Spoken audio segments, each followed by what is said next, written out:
Oi, Calder, what's going on, legend? Eastside, JDM, Buttles, what's going on, legends? Trevor, what's going on, legend? Vandal.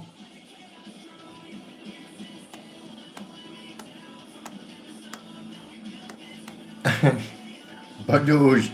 Koof, what's going on, everyone?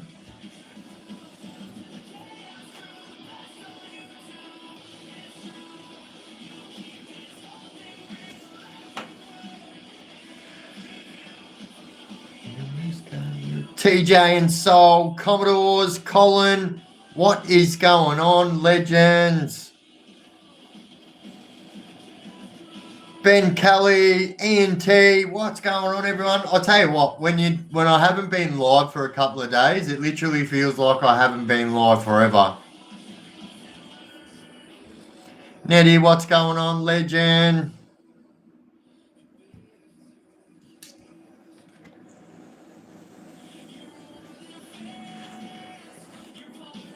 What's everyone up to anyway this Monday evening?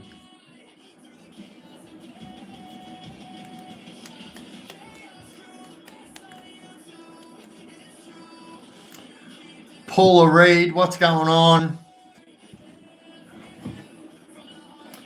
Oi, Ian T, you bloody legends. Buttles, bloody legends.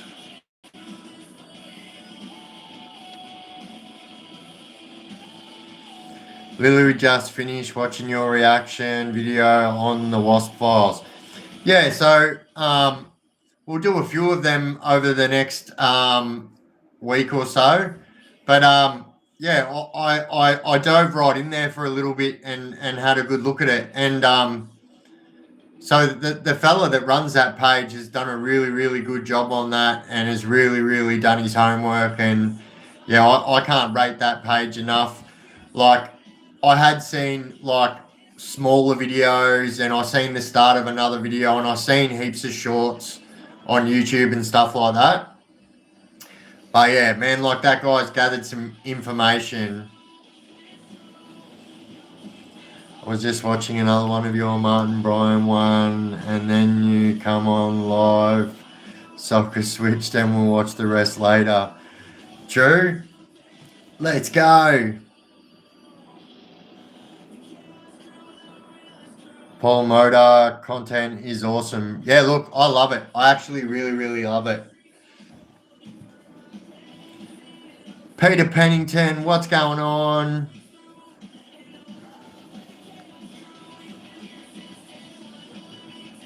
Like, yeah, no, they've really, really done a good job on that page, and yeah, I can't commend it enough. As a matter of fact, it'd be awesome if we could seek out and see if we can get some kind of collab going with that guy.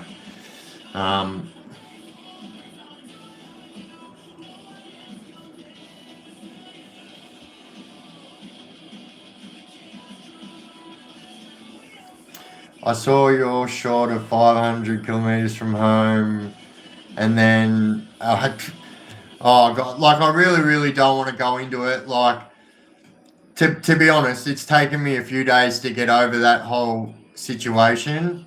But like, look, everything is okay. Everyone is okay. Just know that at the time there was absolutely no other choice to be made. And then obviously, you know, I'd just driven 500 kilometers that way and then 500 kilometers that way. The last thing I wanted to do was drive another 500 kilometers straight away. And then, yeah, obviously had podcasts to film and stuff like that. And then, yeah, just trying to get everything done with very limited time. And yeah, it's been a bit of a handful, but like, here we are.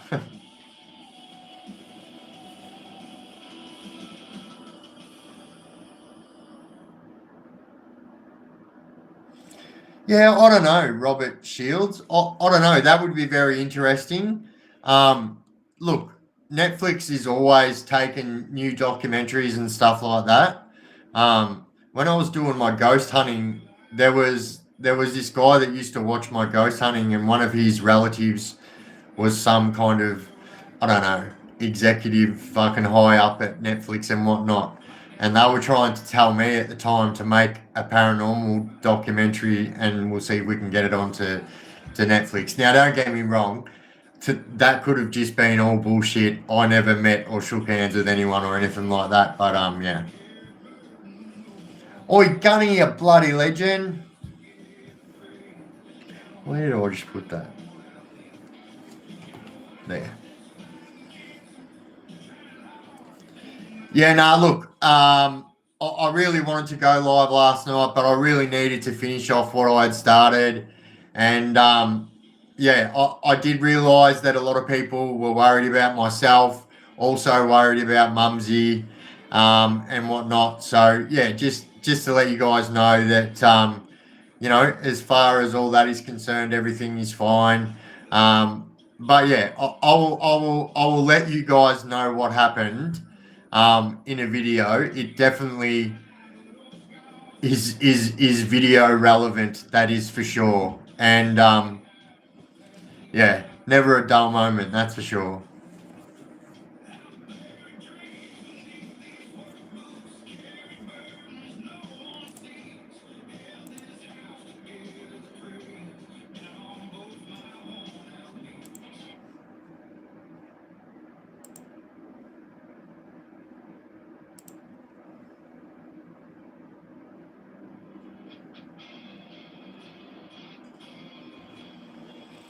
I've seen flashing lights in your short video when you said you were coming back, and I thought the dogs got ya. I mean, it's not far off the mark. It's not far off the mark. But let's just say that, like, what can I say? Do you know what I mean? Like, something from the past tried to come back and bite me in the bum.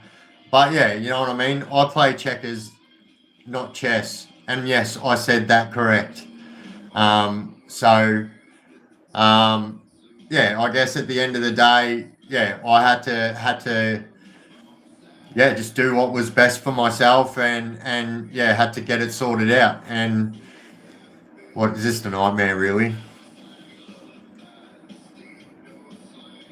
Nah, I'm fine. But here's the truth. Do you know what I mean? Like, there wouldn't be any videos or no shorts or anything like that if I was arrested for anything.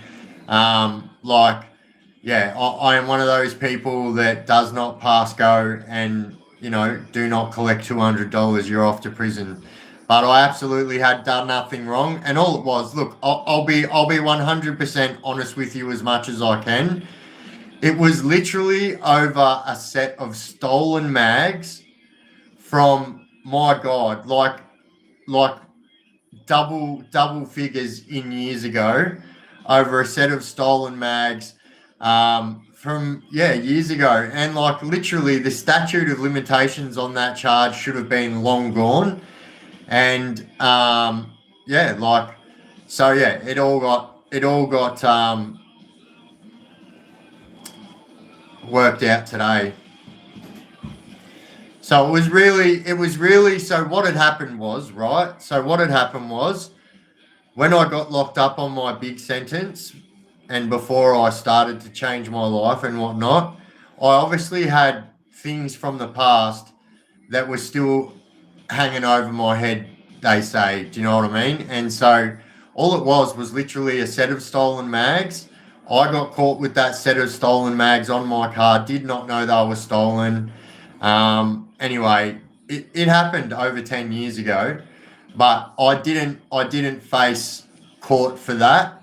And so the only thing that did save me from that is that I haven't had any convictions or anything like that in the last 6 years, and obviously I'm far away from the bike club life and the crime life and whatnot.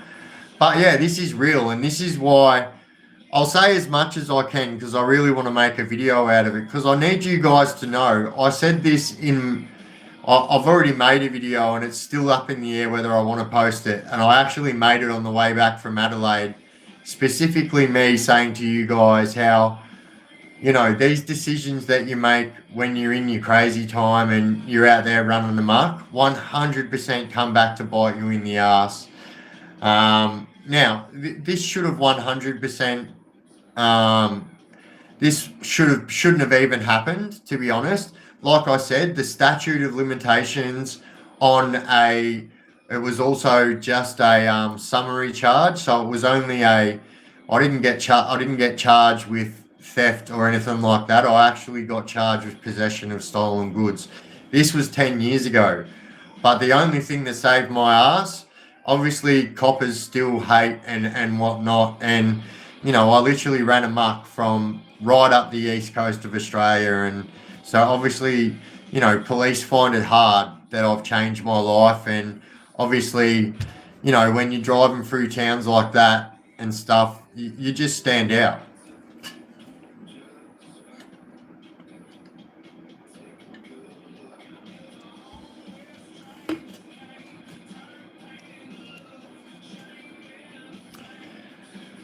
But yeah, I mean that's the reality of it. This is the reality of your past coming back to bite you in the ass when you are running amok out there, and you know it can always happen. Especially like I've said this before, and people get me to tell stories about certain things, and it would be silly to start tell stories about certain things and stuff like that because this is what brings on attention like that. But at the end of the day, I still steadfastly stand strong, and yeah, my steadfastly, most people in that situation would probably crumble. Um, but yeah, but like, look, I didn't get arrested or anything like that, so I didn't get arrested. I literally had, pled my case roadside, blah blah blah blah blah, and anyway, long story short, I had until today to get it figured out. It was only a summary offence, which I wasn't on bail for or anything like that. But yeah, this is just a perfect example of how you being a dickhead in your past will come back and bite you, and this is what you guys have to realise, that everything, for every action there is a reaction, and definitely in the crime world. I had cops try and pinch me on a charge that happened when I was in my teens, and my lawyer shut it down and said, "Oh, that's exactly what happened today, yeah." So that's exactly what happened today, and yeah, so obviously no issues whatsoever.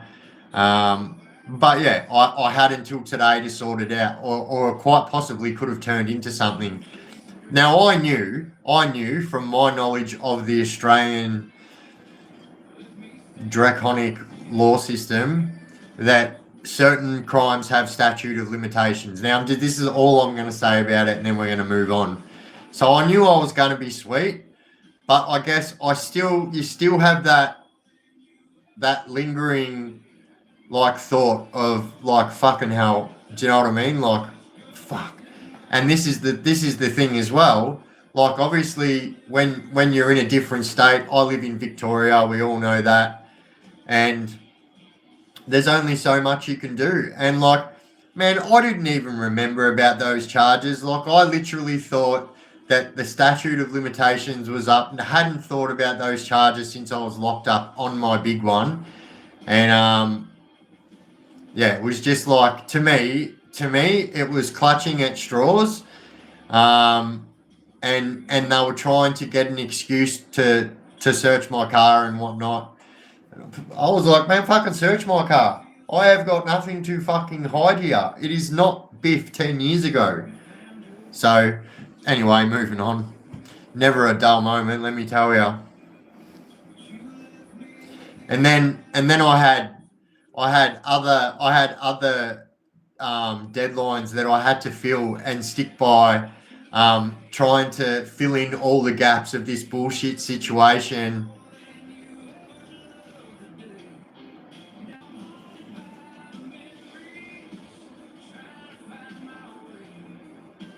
Oi, Matthew Aitken, you bloody legend.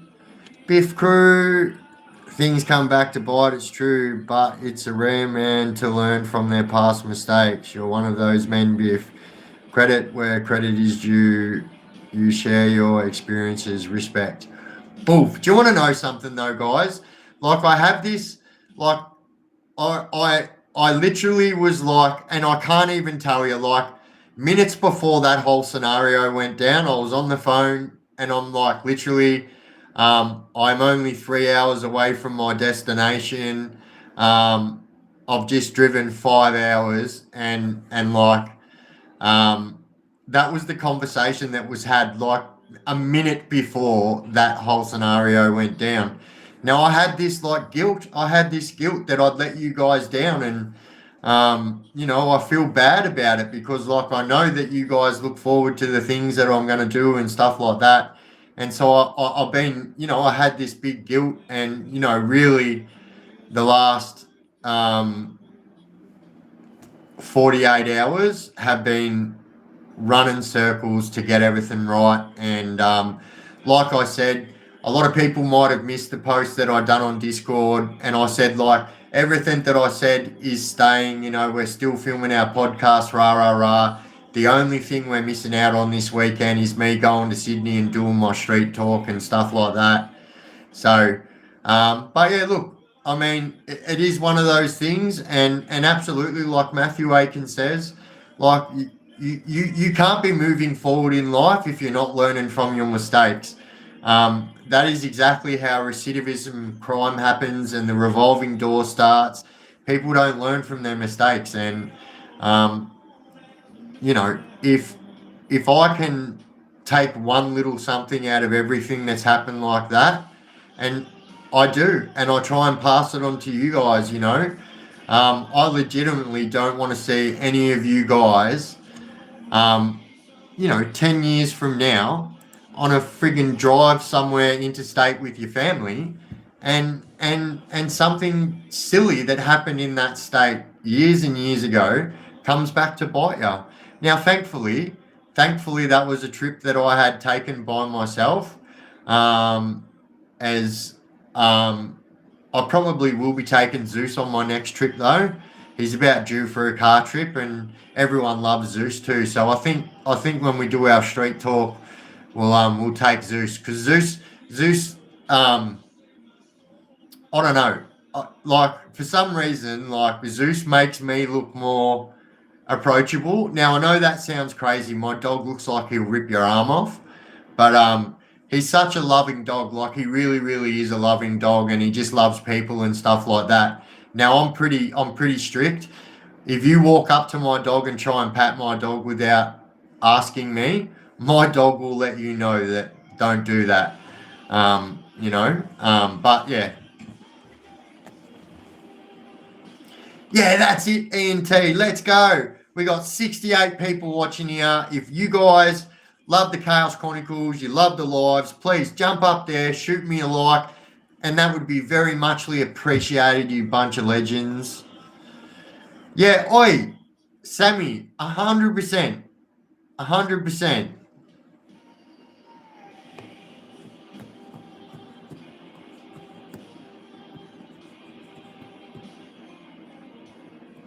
Anyone with a dog is cool in my book. And like I also think too, like I think it will help because you've got to understand, right? Like every state is different for the way people look and the way people are, and um, I would say that from my own experience, New South Wales, people that look like me are generally people that are different than me. Now they might be the same as the way I used to be, but I feel like, yeah, do you know what I mean? Like Zushi Boy's the big icebreaker, and like, yeah, he just loves people and stuff like that. And I will let things slide and stuff like that, because obviously Zeus is a beautiful dog and everyone wants to give him a pat. So,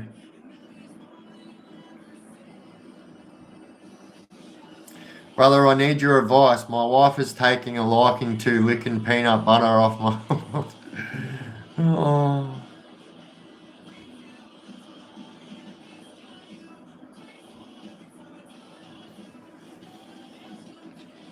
All right, let's try it.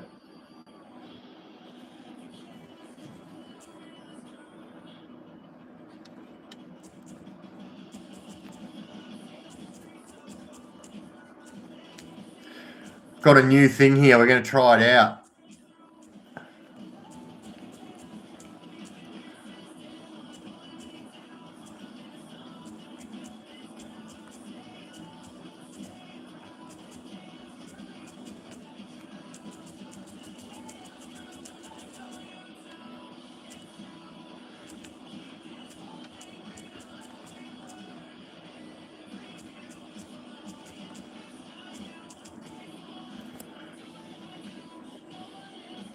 There we go. I think. Wait.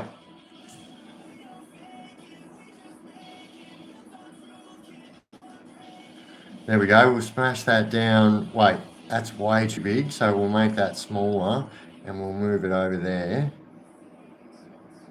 This is a new thing that they've got on YouTube. But it doesn't. I mean, ideally, it would be good if I could put it down there. Maybe up there. Nope, just wants to go there. Oh, you guys can't even see it. Now you can. Oi, Dubby! Oi, where's me fucking whip snipper, you barstool?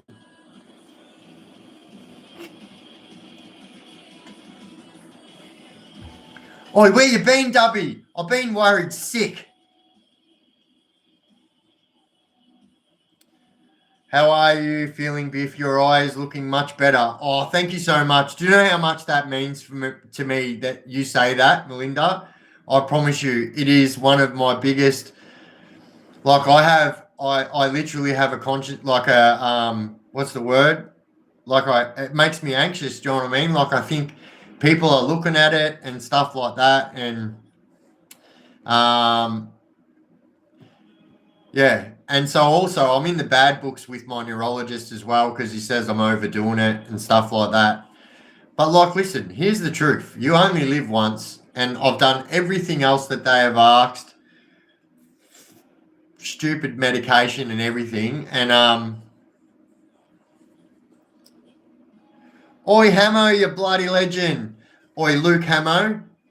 So Luke Hamo, for those of you that don't know, I know there's people here that do know, but I actually went to high school with Luke Hamo, and he was actually present the day that I shut the whole of Marinda Park down when I was 15 years old.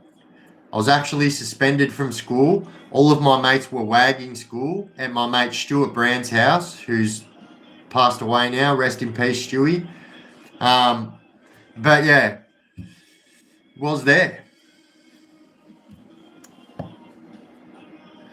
Whole school got, that was, yeah. You know what though, like I'll be honest, and Hamo will have to Hamo can jump in and say yay or nay, but like that kind of gave me, right? I was always very short, yeah. I'm only 5'10" now, like I'm not very tall. And I was very small as a kid, yeah. And so I always found that I had to do fucking silly things. But that exact incident right there, getting caught with a firearm pretty much at school, got the whole of my estate locked down, helicopters, fucking the whole deal. That kind of made me in my high school like everyone feared me after that, you know what I mean? Like everyone was like, damn, like he could be carrying a gun right now. It kind of, yeah.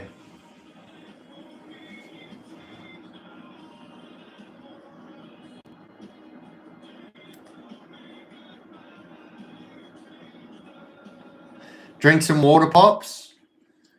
Cordial.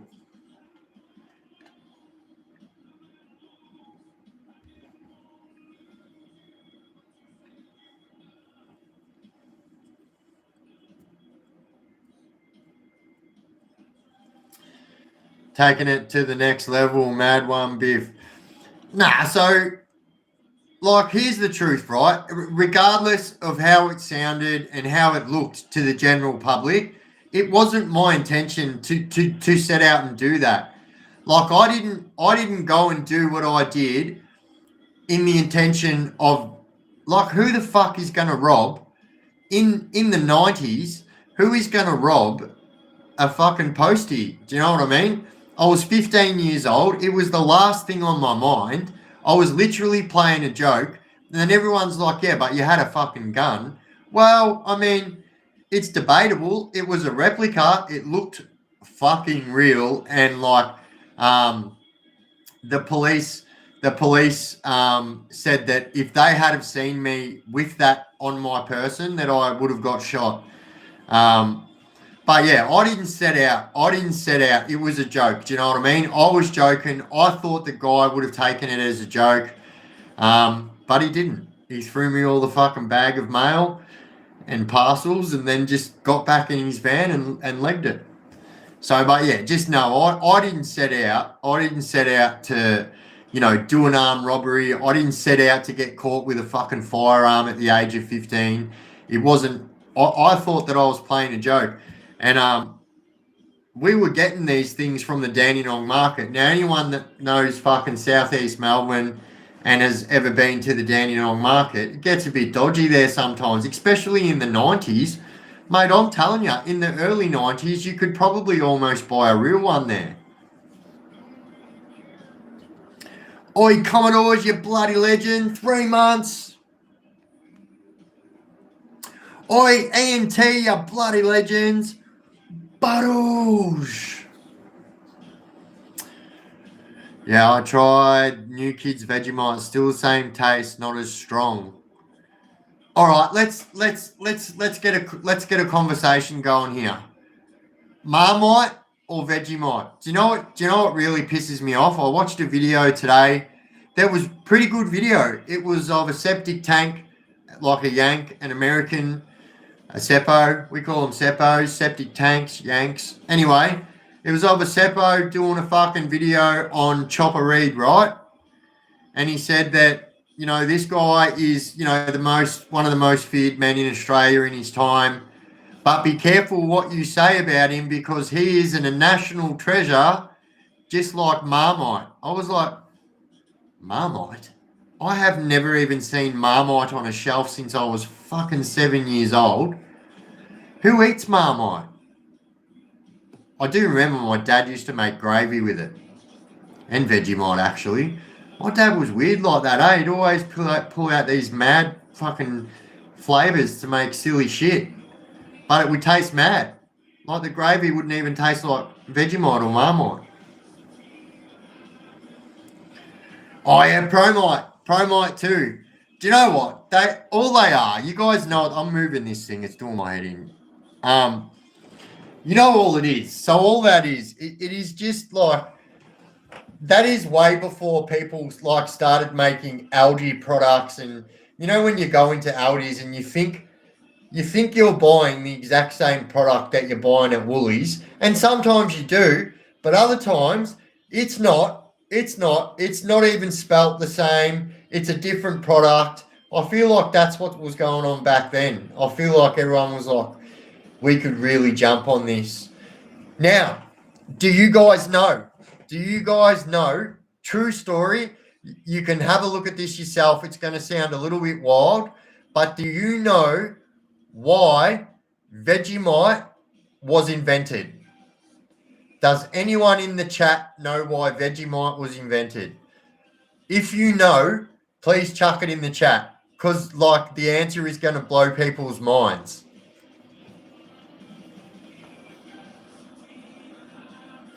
Yeah, Dick Smith did Aussie Mite, 100%. Oi, as if he shouldn't have called it Dick Mite. I don't even care what anyone says. That's a fucking marketing genius move.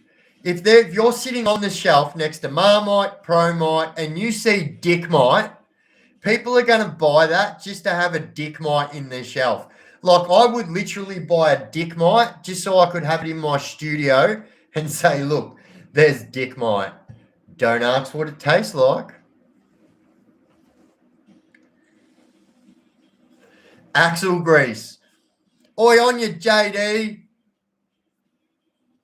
Oi, JD. You still on for that phone call tomorrow, brother? Oi, Craig Watson, Buttles, Pat Duncan. Oi, are you the Pat Duncan that I know?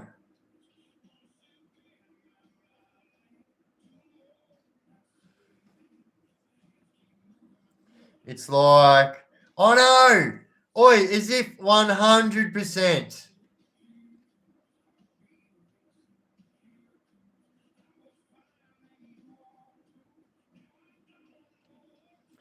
Which state am I from? State of emergency. Yeah. Now I'm from Victoria.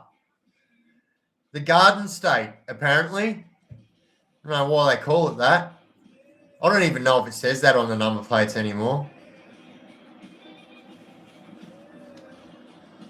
I know in prison Vegemite was used for making brew and melted down and injected. Oi, Commodores, this is what I tried to tell people. That is one thing that I've seen people do, right? So when, as Commodores will know, Commodores been to prison. So when you go to court, right, you get these little Vegemite and butter fucking sachets. When you're at court at the police station, they give you little Vegemites, right? So you can get them back to prison. Don't ask me how, but you can. And so I promise you, people would literally sit around it with a syringe and fucking put it straight in their Warwick Farm for a vitamin D rush.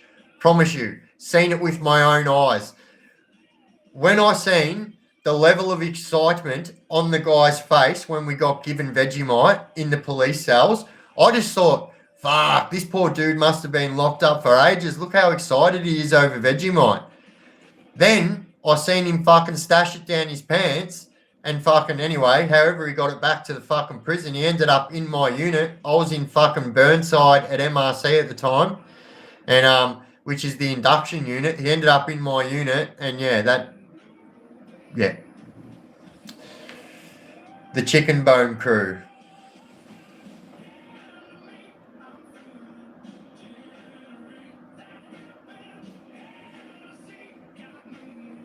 All right, yep, I got you, brother. JD. Sweet.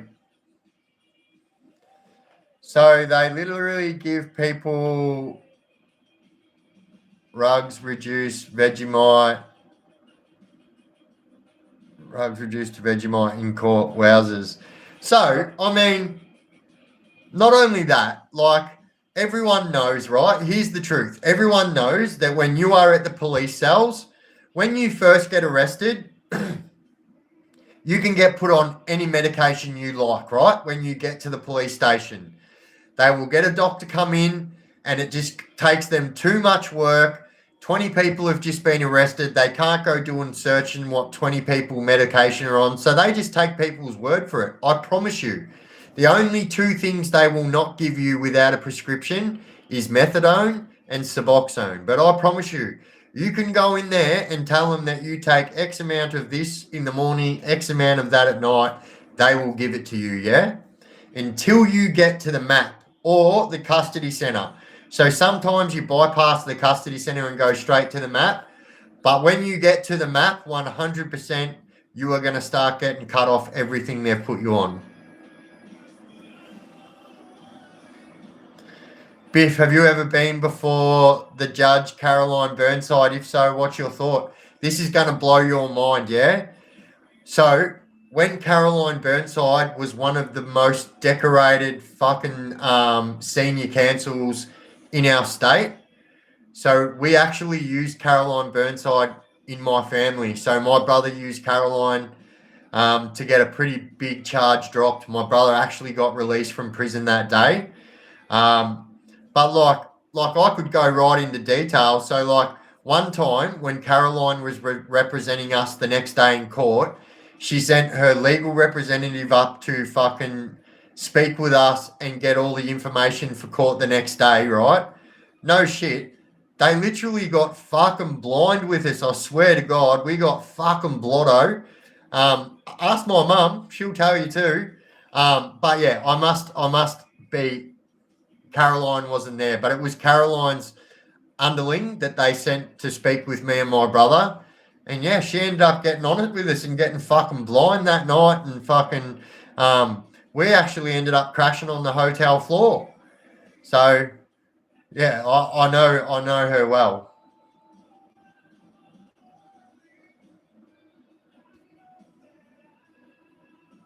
What do I think? Do you know what? It's a little bit heartbreaking for someone who has used her, been her client before. It's the second time that's happened to me. But I will say this: I cannot, I cannot say a bad word. You know, obviously, I fucking detest what judges do and this and that. But at the end of the day, they're only doing their job. And if we weren't dickheads in the first place, you know, 9 times out of 10, we probably wouldn't be standing in front of a judge anyway. So you can blame everyone you want, but at the end of the day, until you blame yourself and take responsibility, do you know what I mean? The police tried to put an AVO on Troy after neighbours called the police after a fight and she wouldn't grant it and told the police there was no need. So see what I mean? Like, she's very straight to the point, very professional. Here's the truth. So her husband, I don't know if you know who her husband is. So he's not the Attorney General now, but right up until very recent time, they were a power couple, I promise you. Her husband was the Attorney General. She was one of the most powerful criminal lawyers in Melbourne at the time. Yeah, they were a power couple, man. And then, yeah, boom, she becomes a judge and he moves on as Attorney General. He's not the Attorney General anymore.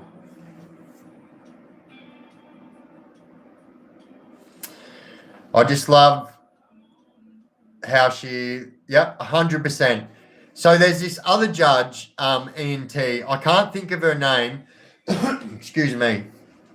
But she is the judge that sits on the Koori Court. So if you go to Aboriginal Koori Court, obviously you have to be an Aboriginal. But you can't go to Koori Court if you don't plead guilty. A lot of people don't know that, right? You have to plead guilty to go to Koori Court. But anyway, there is this judge from Shepparton, and I actually cannot fault her. So on this one day, I was locked up and I was going for bail. Now, the Benalla police were there, and so my mum kind of had to go surety to say that I would live with her and that she would, if I broke the law, she would call the police and tell the police. Do you know what I mean? Like, I mean, wouldn't have ever happened, but, you know, on that day, the police officer stood up and said that Mrs. Hughes, which was my mum's name at the time, is only saying everything that her son has told her to say because she is scared of her son. Now, I can't even tell you. You can imagine, you guys see how much I love my mum, yeah? And for someone to say that about me, like a lie like that, and I promise you, I couldn't stand up quick enough. My mum jumped straight to her feet and literally, like, they just told my mum to sit down. My mum jumped straight to her feet and told the cop that, you fucking liar. Like, she didn't swear, but she's like, you liar. How dare you say that? My son wouldn't even raise his voice to me. And you're saying, like, I am doing this under duress because I'm under fear. Like, how fucking dare you? My mum burnt that cop alive, I promise you. I didn't even have time to stand up on my feet. I was in the box because I was locked up, so I was in the box, and I couldn't spring to my feet quick enough. But Mumsy stood up and fucking ripped shreds off him. Commodores, oi, you bloody legend! Barushka! When I was in St. Vincent's Hospital, I had a lodge of Vegemite toast. I took a lot of sachets back to the prison magically and then sold them $5 a piece. Oi, how good is this? Now that you've brought the subject of St. Vincent's, right? So at St. Vincent's Hospital, I'm sure a lot of people that have lived around Melbourne have gone to St. Vincent's Hospital at one time in their life, right? So they actually have a prison ward there. It's a lockdown ward. It is like a prison. It's like a prison unit, but they have beds in there. They have cells in there too, but they have like normal, like 4 beds next to each other. But you're in there with girls. So like the first time I ever fucking stayed over at St. Vincent's, I spun out. I tripped. Like, I'd already been locked up for like nearly 4 years. And so other than seeing like female screws and like fucking like my mum and stuff, I hadn't seen a female in 4 years. I spun out. I was lying in the bed. I remember I was lying there watching TV, and this chick just walks up to me like wearing blues. I'm in greens, yeah. The chicks wear a different color, and she's like, "Hey, bro," comes up and dabs me straight up. I'm like, "Oh, what the fuck? You're gonna get me in trouble." She's like, "No." She's like, "We can talk." She's like, "This is a joint." I'm like, "What do you mean?" She goes, "Look, there's more girls over there." I was like, "No fucking way." Fuck, I love coming to hospital now.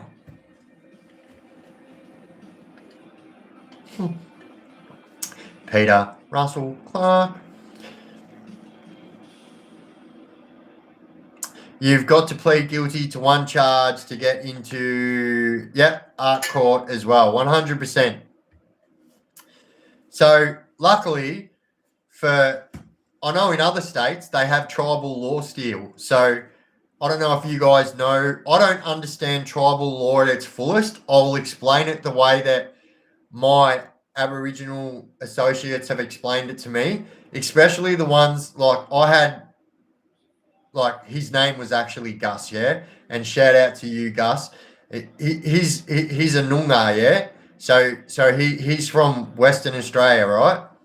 And so he was telling me that, this dude absolutely fucking loved me because, like, I am the way I am, you know what I mean? And like, I just am who I am, and like, he talks the way he did, and I would talk to him the way he talks to me in his lingo, and he would fucking laugh, and he was like, I bet you when we get to Barwon, you don't do that at Barwon. I was like, yes, I fucking will, bro. Watch. But yeah, he told me about tribal law. So they also have, tribal law, and they deal with it like, so say for instance, he was telling me that there was a family member of his that got in trouble for doing something wrong with another family member that was considerably younger than this guy, and they speared him. They speared him straight through his both through his calf muscles. Both calf muscles speared straight through. Phew. Bro, I think I'd rather fucking face fucking Caroline Burnside. Do you know what I mean? I'd rather face her over any judge in Melbourne, that's for sure. But here's the truth, like, it wouldn't be able to happen. It would be a 100% conflict of interest, and she would 100% notice that and say it. Unlike other nameless fucking judges.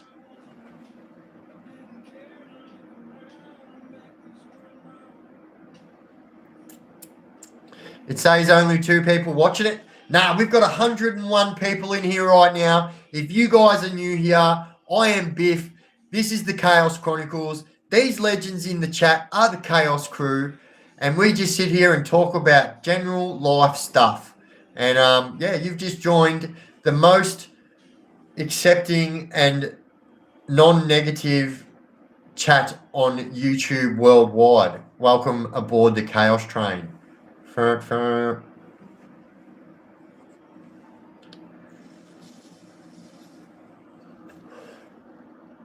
I went to Vinny's from Port Putrud, shackled like an A2 rated Lowy. Oi, bro, how fucked is it? This is what people don't understand, right? When you are an A2, so I'm an A2 asterisk, yeah, which is actually the highest security rating you can get. A2 is the highest security rating you can get, which is anyone who is a maximum security rating prisoner is an A-rated prisoner, right?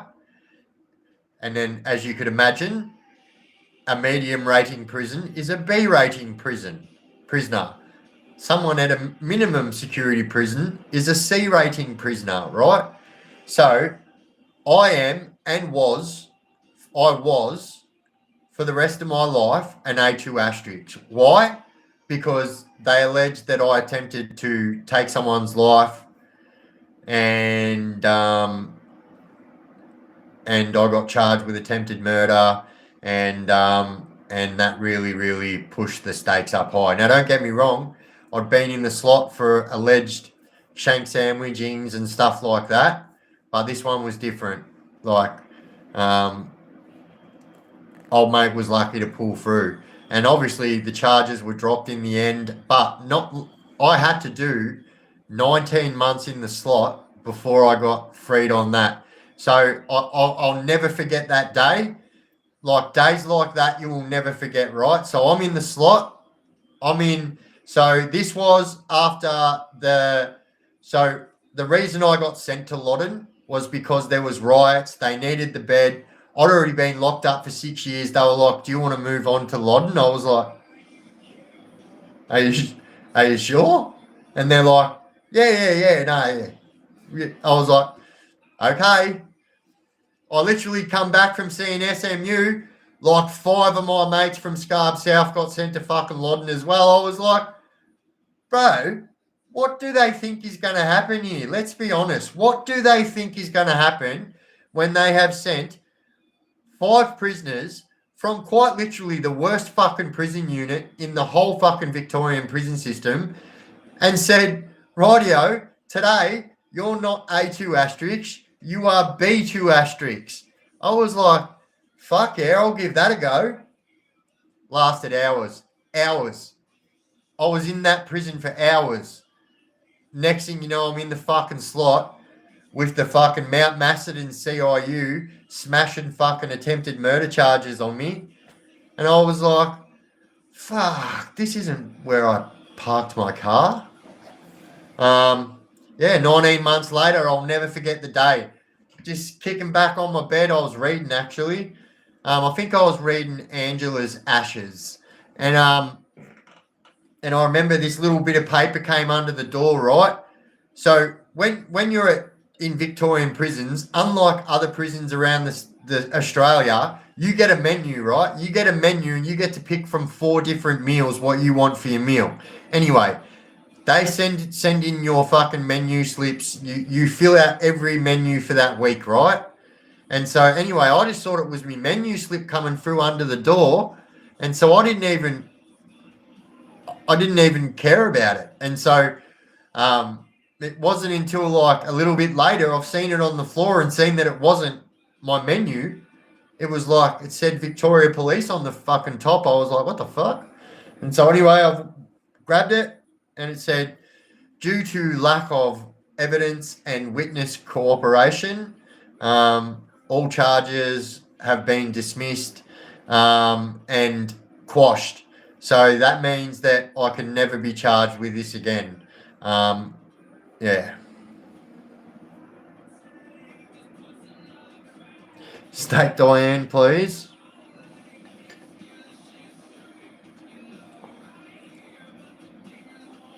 Chaos Band's first cover song, Folsom Prison. I love that song. I actually really love that song. Toilet paper then. Oh my god, the fucking hell, man. I hear that train a-coming. It's coming round the bend. And I ain't seen the sunshine since I don't know when. But I shot a man in Reno just to watch him die. How good's fucking Johnny Cash? Oi, that dude was like a fucking millennial out of his time. The only thing that didn't make Johnny Cash like a rapper of today is face tattoos.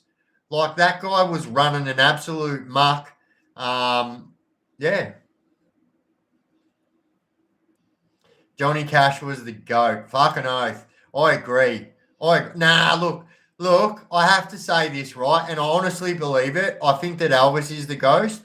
But, like, I'm not someone who, like, listens to Jailhouse Rock and fucking stuff like that. Like, I'm deep. I know a lot of Elvis songs.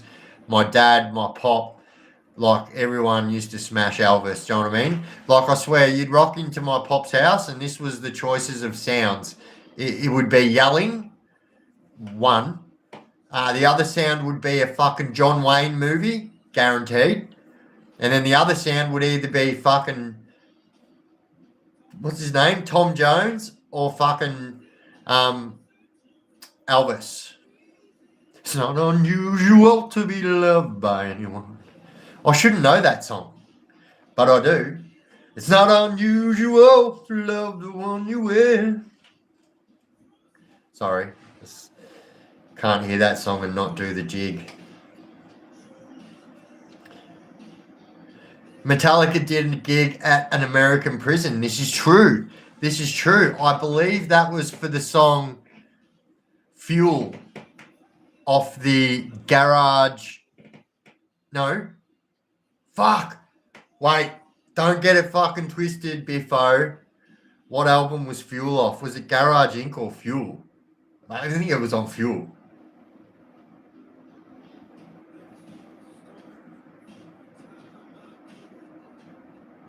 Load. Fucking Load, of course. Load. Oi, banging song. I will say this though. That there was an era of metal music there where something happened. I don't know what the fuck happened. Something happened. They all did it. They all went fucking retro or some shit. Next thing you know, like, I think the only fucking ones that really didn't do it was Pantera. Like, all the other metal bands that I listened to cut their hair off, fucking started fucking wearing fucking Nikes, and it was just different. Do you know what I mean? I remember back in the day, you'd watch a fucking Metallica show, fucking James would be standing there looking like a fucking Viking. He'd have his fucking arms like, he'd have those big fucking leather things on his arms, like just looked like a fucking warlock or something. Like metal singers. And then all of a sudden, fucking Garage Inc. came out, and then I don't know what happened.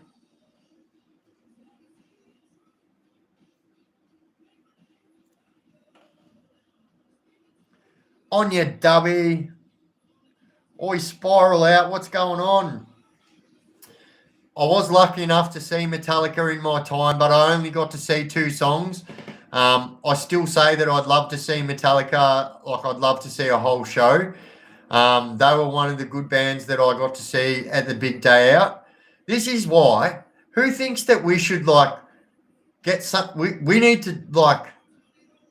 Who's the right man to talk to? We need to get like the big day out happen again. Because like I feel like there's not many gigs that I can go to at my age and just not look like I'll just look out of place. Do you know what I mean? Like, don't get me wrong. I will go to any band that I want to listen to and dress the way I dress and rock out the way I rock out and not give a flying fuck about anyone. But yeah. Oh my God, who said that? East 17. All right, everything's gonna be all right, it's really all right. Listen to me, dreams can come true. Oh my God, I can't believe I fucking remember that. Oh, you know what just came to my fucking head then? It was alone in the morning light. Oh, who was that? He's coming to get you. All that she wants is another baby. He's gone tomorrow. All that she... Ace of Base. Oh my God. How good's fucking doing fucking nostalgic music fucking memories?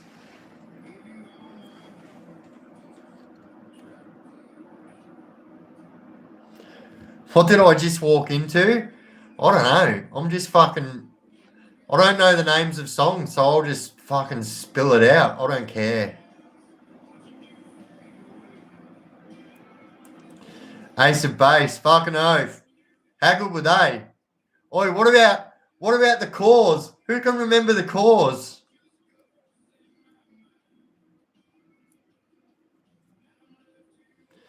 Brother, I've been live for an hour. If that wasn't cordial, you would know by now.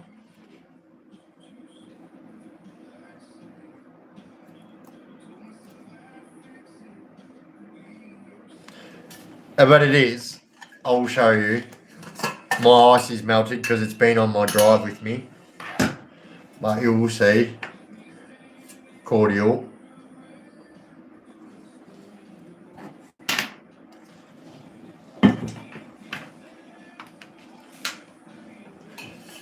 Don't get my ADHD mixed up with being drunk. They're two different fucking animals, I promise ya.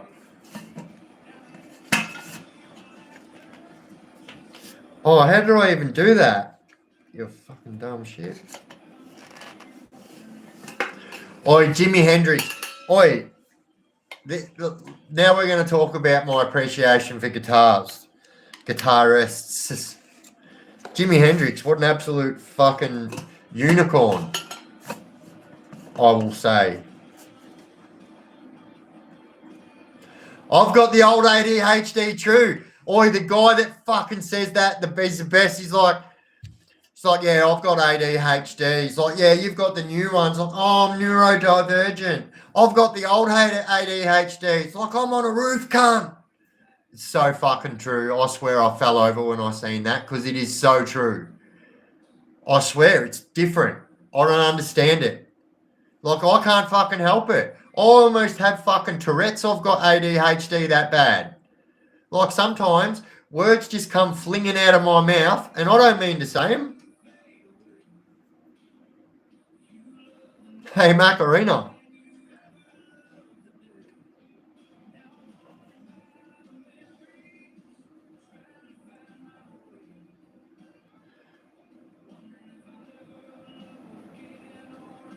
Biff, could I be my earworm next time I'm at the supermarket? I need to buy cordial.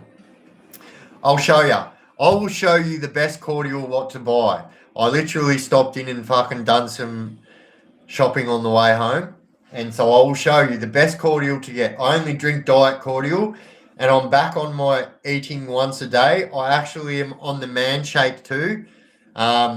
Yeah, I don't know. I just started putting on way too much weight and my clothes weren't fitting me anymore. And if you noticed, you know, I was going through a bit of a period there where I was wearing all my shirts unbuttoned just because they wouldn't fit me anymore. Had to buy a whole heap of new shirts and stuff. And then I was like, what are you even doing, bro? Like, seriously. Like, yeah, so yeah, went and done a big shop today on my way home, and yeah, bought a whole different varieties of food. So I'm back on my ketosis diet. For those of you that don't know what that is and want to lose weight, listen carefully to me here right now. I promise you, I've tried every diet. Every diet. Like all these fads, all this shit that used to be in the newspaper, that's life, this and that. You're probably thinking, what the fuck are you doing reading That's Life? I've done nearly 14 years prison, so you read stuff. And so, well, you do.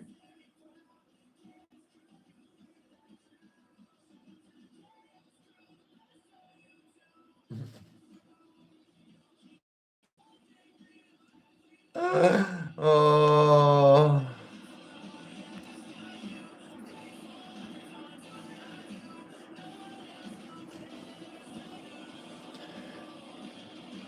Oi, it's so funny. It's so funny when they come in and do it. Like, we all know where you're coming from, and we don't care. We really do not care. Like, you could come in here and say anything you wanted like that, and I promise you, I will still be laughing at the end of the day at both of you fucking knuckleheads, I promise you.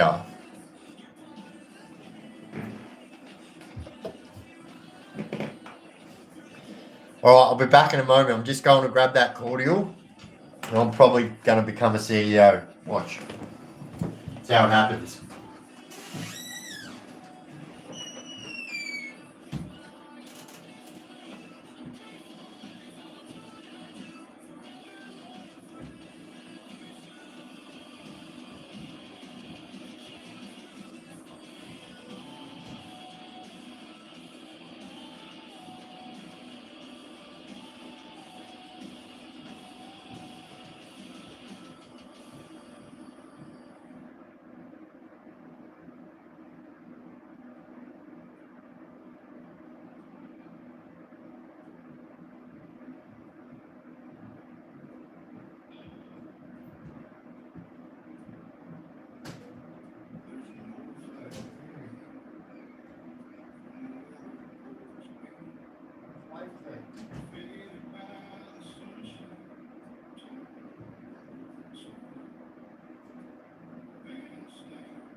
Happy birthday.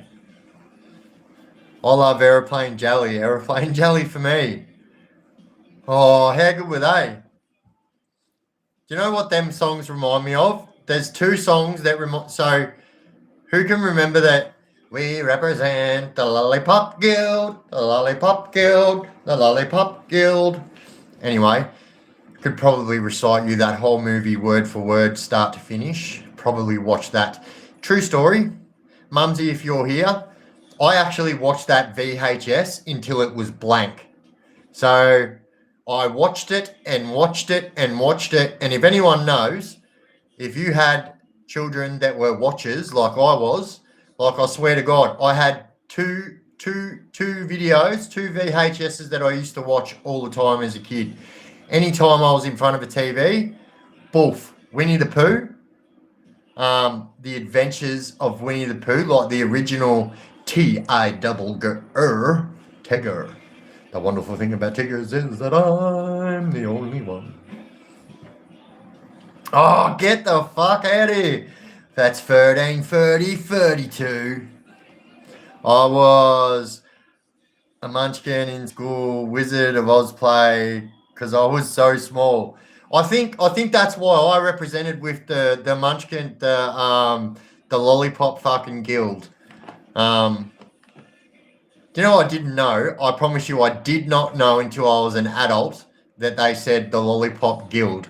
My whole fucking life I had no idea what those weird little fucking looking kids were saying.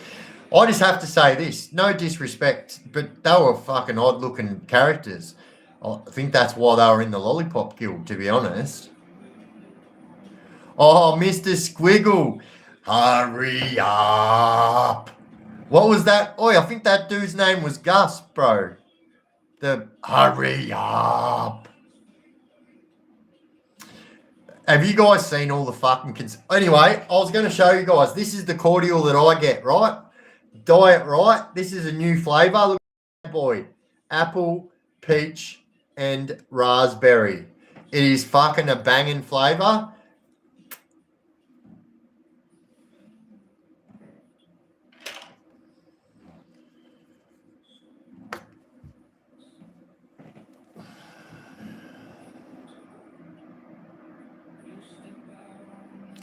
It has 1.2 grams of sugar in the whole thing, and in each serving, you contain 0.5 milligrams of sugar. This is one. No, that's how you make it.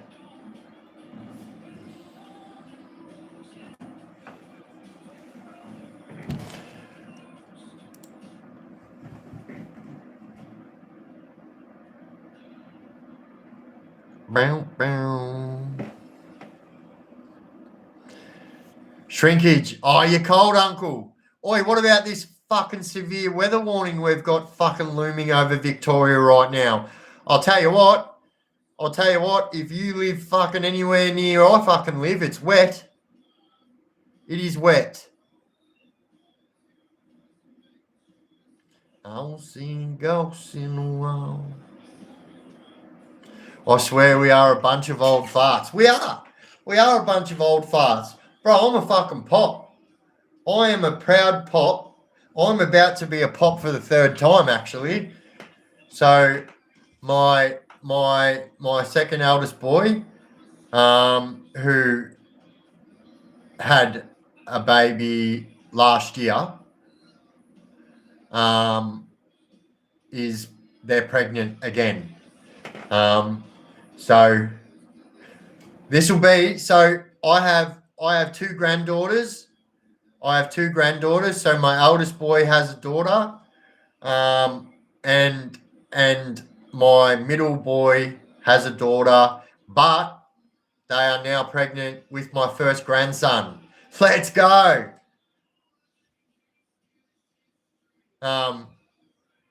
Yeah.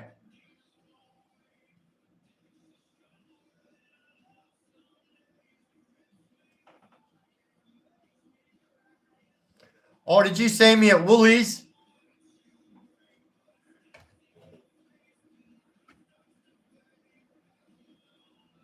Oi, I promise you, I am such a fucking proud pop. I love it. It is the best fucking thing ever. Um, and and my grandkids love their poppy. Like I am super pop to them. Do you know what I mean? Just look at the way I look. Do you know what I mean? I look like a fucking drawing, fucking coloring book. Do you know what I mean? Yeah, I am that cool pop. That's me.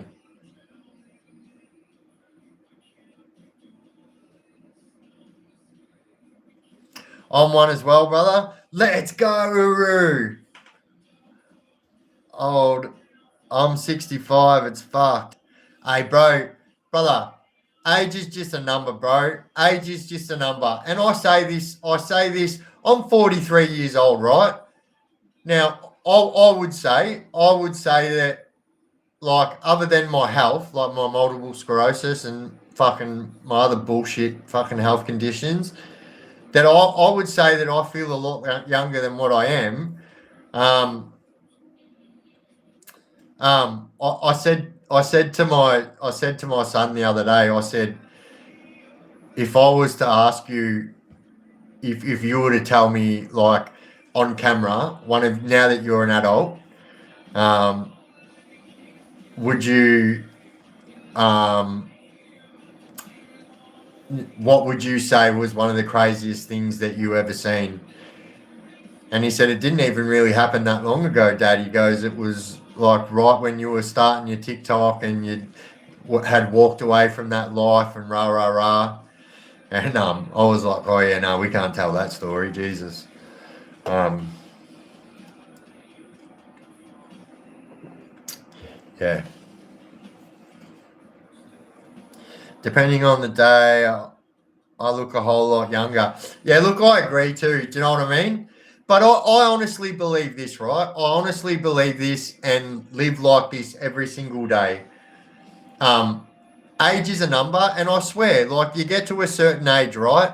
And everyone will that is of age will agree with me here. You get to a certain age, and you come to this realization, like, fuck, I'm getting old, bro, and like, it's like this. It's just like this, like, it's just crazy. You just have this realization all of a sudden that, you know what I mean? I'm not the young buck I used to be anymore. I'm getting old. Um, there was a big realization for me, but I still took it on board. I still think to this day that I hold some kind of record. I became a grandfather at the age of 35. Um, yeah, that was crazy for me. And I tell you, I was in prison at the time. My eldest boy was 15 years old. His partner was 14 years old. And this is how the phone call went, I swear. The phone's ringing. I'm ringing up my boys, yeah, because two of my boys lived in the same house and my other son lived in another house. So I'm ringing my boys up anyway. My eldest boy picks up the phone. He's in high school. He's like 15 years old, yeah? And he goes, guess what, Dad? I knew. He did not even have to say another word. I swear to God, I knew.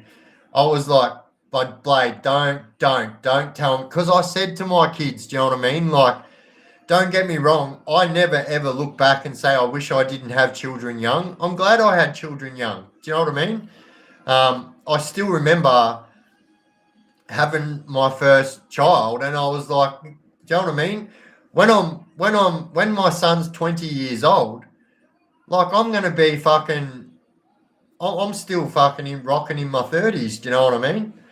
Um, so, but yeah, that was an awakening, but it was a very proud moment too. Like, and that helped me get out too. I would say, like, it gave me more of a reason to behave myself.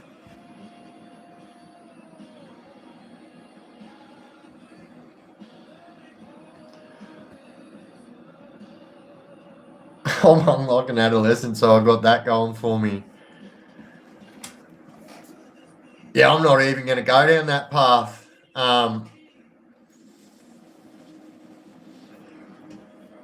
I have seen acorns and been jealous. I'll go there. You know what I mean? You see one drop off a tree, you're like, fuck.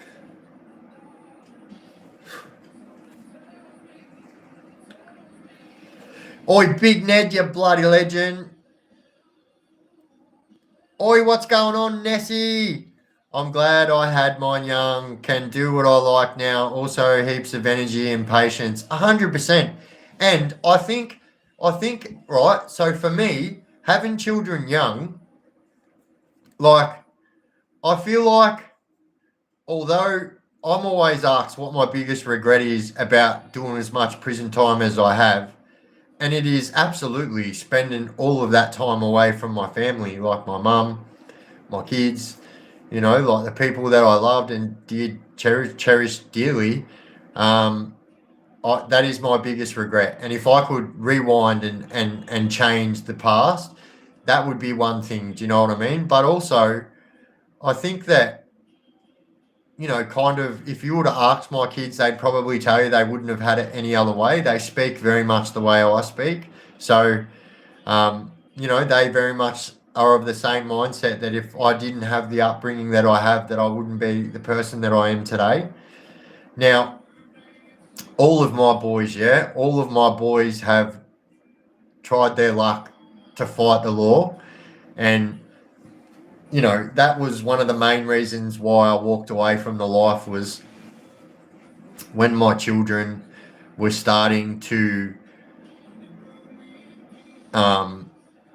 like, shadow everything I do. Do you know what I mean? So my kids were like, would know about things that I've done and been in trouble for in the past, and I had a bit of a reputation in my area for being pretty violent. It's not something that I'm proud of, but there were times where people were definitely walking on eggshells around me. And all of my kids have tried their hand at that life, and have all said the same thing, like, we don't know how you did it, Dad. So um, my my eldest boy got locked up for a month, for fighting, and the whole time he was telling me, like, Dad, like, how do you do this? He's like, every day is like 6 months. You know what I mean? And um, that was a massive turning point in my life when my son got locked up. The day that I had to ring my lawyer for my son, I was like, fuck, this just got real, you know? And I had to sit there and explain to my lawyer that my son's just been locked up. Like, bro, he's never breached bail or nothing. The only reason that boy has been locked up is because he shares my last name. That is the only reason my son was locked up. It was a fucking fight where two people were fucking exchanging blows. It wasn't an attack on one person. And as a matter of fact, my son was by himself and there was two of the other people, and my son still got locked up. And 100%, I can't even tell you, right? So I sat there during his bail application, and my poor son, I'm looking at him at the face while he's going through this bail application, and I'm just saying sorry, because his whole bail application was the prosecution pointing me out in the audience of the fucking courtroom saying, that is Blade Hughes' father. His name is Leif Hughes. He is an active fucking outlaw motorcycle club member. Rah, rah, rah, rah, rah. Went right on with it. His whole bail application was about me and how he shouldn't get bail because I am his dad. And that is exactly what happened that day. And then well, he actually done 28 days and was released. So not even a month, but still got out and said to me, like, Dad, what the fuck? How did you keep going back and back and back and back? And I'm like, you know what? I'm actually so glad that happened. You know what I mean? Because then the younger boys, he was the oldest, the younger boys got to see it, and got to see it when it was very, very real for them, because now not only has their dad been locked up, well, now their older brother's been locked up for being a dickhead like me and thinking that fighting's okay. And yeah, like, he learnt the hard way, And yeah, like, all of my boys have tried their hand at that side of the law, and all thank their lucky stars that they have me for a father, and help them get away from it. And that's why I'm so passionate about, banging on about, where I started years ago. The saying around Christmas time, every Christmas time I start saying, it's Christmas time, put the bag down and pick your kid up. Do you know what I mean? If that's not enough to fucking jog you back into reality, then nothing will be. Do you know what I mean? And I can't even tell you how many people. Now, there's someone who I think is in the chat right now who actually watched that for their first time. Now, they've said that they don't mind me telling the story of what happened that day. So the first time I dropped that video, which was simply me saying, it's fucking Christmas time, legends, yeah? I know you're out there doing it hard. It's a hard life to walk away from. But today, it's not about you. Put the bag down and pick your kids up. And it really stuck, right? It's something that's stuck since then. But so I was actually contacted on that same day by somebody who is actually from my same hometown, but we don't really know each other, right? And so they used to go from my hometown to Melbourne every payday. They would get their dole check, whatever, and they would go to Melbourne and score and then come back and then get high, right? And then they said that on that day, it was like 2 days before Christmas. They were literally just got their Christmas pay. You get your fucking pay a little bit early because it's Christmas and rah, rah, rah. And they said that video in particular actually made them get off the train and get on the next train and come home. And literally tells me all the time that I am still there. I am still there now. Thank you so much. Like you really helped change, And, I get told now stories about him and his children, which is fucking awesome. And that is exactly, yeah.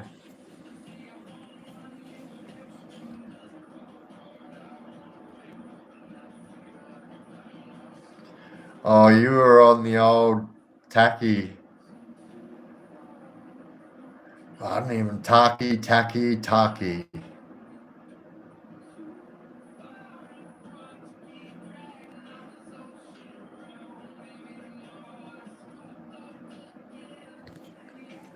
Oh, 11/11. Oh, bullshit. You were born at 11/11? Get the fuck out of here.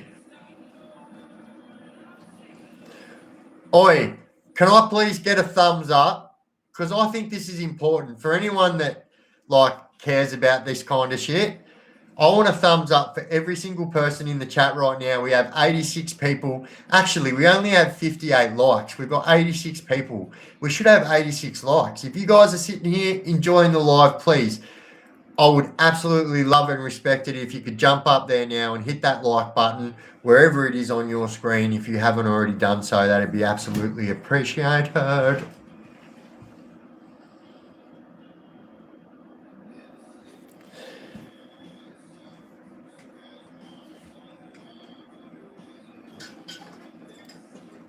So sometimes I see it 2 times a day. Sometimes I see it 2 times a day. And as a matter of fact, there's been a time when I have seen it 3 times in that same 24-hour period. Now, you're probably thinking there's definitely alcohol in that drink fucking bottle, but there's not. Hear me out here, right? Wow, look at how many people see it. I never really got into numbers and stuff like that. But I realised, I always say it, do you know what I mean? And I used to be really fucking shy to say it, but I'm very empathic, do you know what I mean? I'm an empath, and it's something that I'm now proud of, do you know what I mean? I've actually navigated my way through life by literally knowing to feel what's going on, you know what I mean? But I promise you, there is meanings behind you seeing that number every single day. And depending what your background is, depending, what your religion is, what your culture is, you will probably have a different outlook on what that number means. But it literally all means the same thing, really. And it all basically comes back to, if you're going down and putting jot points, It's basically a number that's supposed to make you fucking be aware of something. It's an awareness number, yeah? It is so much more than that, yeah? But let me tell you, that is the basic crux of it. But also, I don't know if you guys know, but every single one of us, and this is the only one of the only DNA which every single one of us humans share, yeah? As you guys know, we all have different DNA, but every single one of us has a part of our DNA genome, whatever it's called. It's called the 1111 gene. I swear to God. We all have it. Every single one of us has it as a part of our fucking DNA makeup. And as you all know, that's pretty unique, I think, because everyone's fucking DNA is literally like their own fingerprint. But we all share, every single person here right now, you, me, everyone, all have a part of our fucking DNA. You can even look this up. It's called the 1111 gene. You can dive deep right into that and have a look right into it, but I basically just broke it down for you the easiest way I could. It's an awareness number and it's supposed to make you aware of something. Like I said, it's a whole lot more than that, but that's the crux of it. Other numbers, 22, 22, etc., different meanings too. 100%. What about this? I remember when I was locked up over this, when it was the 10th of the 10th, 2010. That was wild because I knew that that was only going to happen 2 more times in my lifetime, yeah? It was then the 11th of the 11th, 2011. Now, let me tell you, on that day, when I seen 1111, mate, it was just like fucking, it was wild, you know? And then obviously the next year, the 12th of the 12th, 2012, the only times in your life that will ever happen. Every single one of us right here, right now, are never ever going to go through that again. It's pretty unique. Oi, Jugs. Oi, Jugger. I used to be exactly the same, right?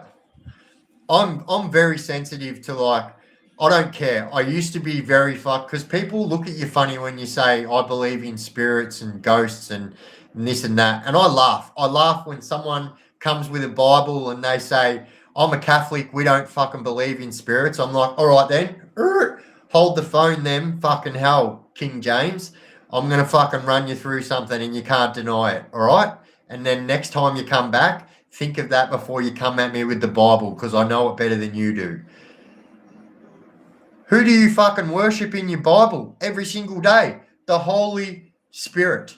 Sit there and tell me they don't believe in spirits, yet the fucking one person they pray to every single day is the Divine Spirit, the Holy Spirit, the number one fucking spirit. It is fucking, it's explained in fucking every single Bible of every single fucking age denomination says the same thing. The Holy Spirit. And why is it that only Catholics say that they don't believe in fucking spirits, yet they employ priests to go fucking eject demons out of people? They even have a name. They call them exorcists. Like, come on. Like, really? It's 2026 and we're on to you, the Catholic Church. I'm telling you, how could...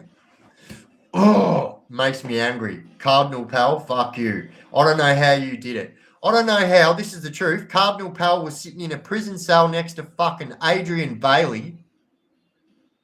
Adrian Bailey, one of our worst predators ever.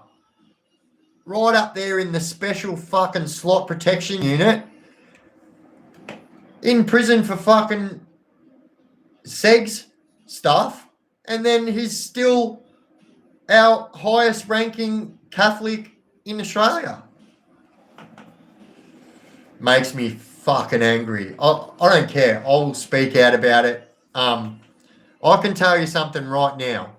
If there was any other club or group of people in the world that had the number of questionable people, royal commissions have been done into the fucking Catholic Church. There are people right now that are fucking receiving redress, the National Redress Scheme, I don't understand it. I don't get it. It's like the whole church was investigated as like a fucking predatory unit. But anyway, we'll go to church on Sunday and have a pray.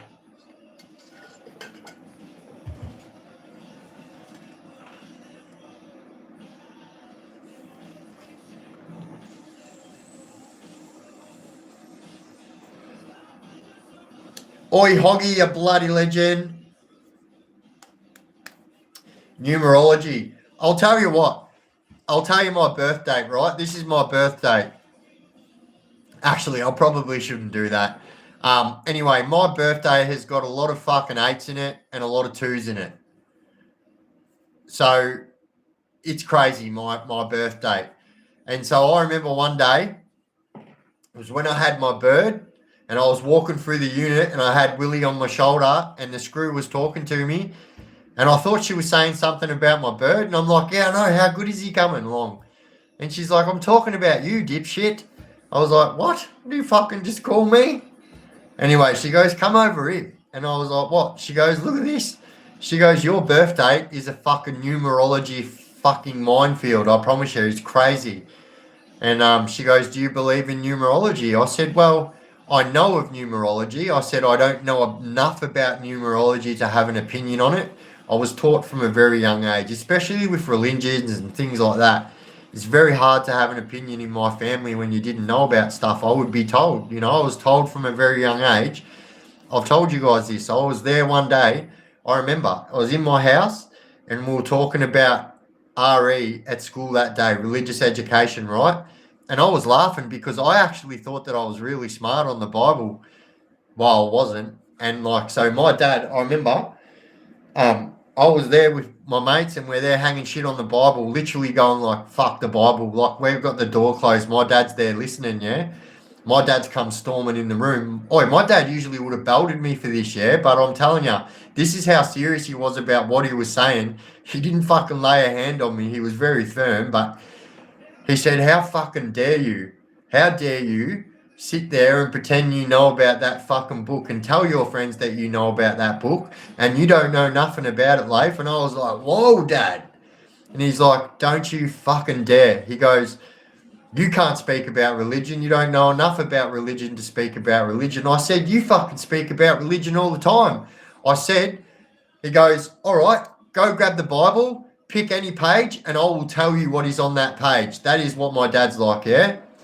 And that's where I picked it up from. And so my mum would tell me that every time they would stay in a hotel, she'd wake up in the middle of the night. My dad would be 3/4 of the way through a fucking Bible and just reading it. And so I thought, when I was younger, I was like, do you know what I mean? Kind of like Sun Tzu says in The Art of War.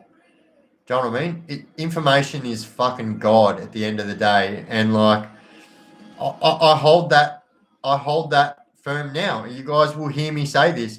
If you ever hear me request you guys to read a Bible, any Bible of that denomination would be the King James Bible. Why? Well, I mean, I guess it's not so much like a golden book. I mean, it's there. It's all there, the golden book stuff. And every word that Jesus speaks is in red, as if it's his blood. If you didn't know that. Oi, churches are a fucking cult. I don't care what anyone says. I promise you, if there was another club in the world, another group of people, another fucking consignment of men, now let's fucking be real about it. The fucking Catholic Church priests are 99% male at all times. And they're not allowed to have wives. They're not allowed to have sexual relationships and blah, blah, blah. This is why you very rarely hear it happening in the Christian church. Why? Because they're allowed to have a normal fucking life. If there was another group of people on this planet that had the amount of complaints by the general public about that type of behavior, it would be shut down in a fucking heartbeat by the government. Yeah? Why? Why is it? I'll tell you something. I was a part of that Royal Commission, yeah? I've been quite transparent about me being a victim of that bullshit when I was a kid, yeah? By the same fucking creatures they talking about, yeah? And so I was a part of that fucking Royal Commission. I actually couldn't believe it. I could not believe it. I was in prison and I had these two ladies come up to me. It was so random. And they're like, listen, we are from the Royal Commission into the Catholic Church, rah, rah, rah. We've been told that we should probably speak to you. And I was like, fucking what? Hold the phone. Now, at the time, I was not as transparent as I am now about the shit that happened to me as a kid. And so I was like, bro, it tripped me out. I was like, who told you? Who told you to come and speak to me? They're like, we can't tell you that. And I'm like, have you got it on paper somewhere that I have had that happen to me as a child? And they're like, well, obviously, we've come to see you. I was like, what the fuck? I was tripping out. I was like, do you know what I mean? That's the I don't know, man. It's different. I don't know. I don't know. Do you know what I mean? Like, if you haven't been there, you probably wouldn't know. Do you know what I mean? But the last thing when you are a victim, which is a word that I hate fucking saying because it makes you feel like that you are lesser of a person than the person who did that to you. And I am not. I am not. I promise you. If I seen that person today, he would be looking like a sieve tomorrow. There would be no two ways about it. But I've got to be as open and transparent about it because it fucking pisses me off. And I was a part of that Royal Commission along with a lot of my brothers from prison. And I have said this, and it will break your heart. It will break your heart.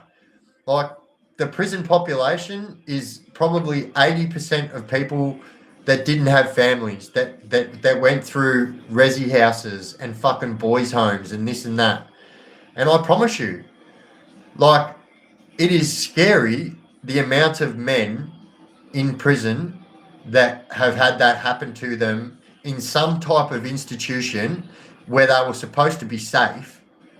It's fucking mind-boggling. Do you know what I mean? And that Royal Commission blew my mind because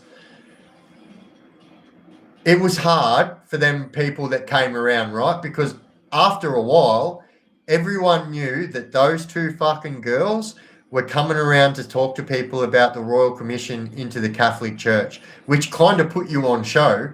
Literally told every single person that when you were sitting down on the table talking to them ladies, that you were a victim, right?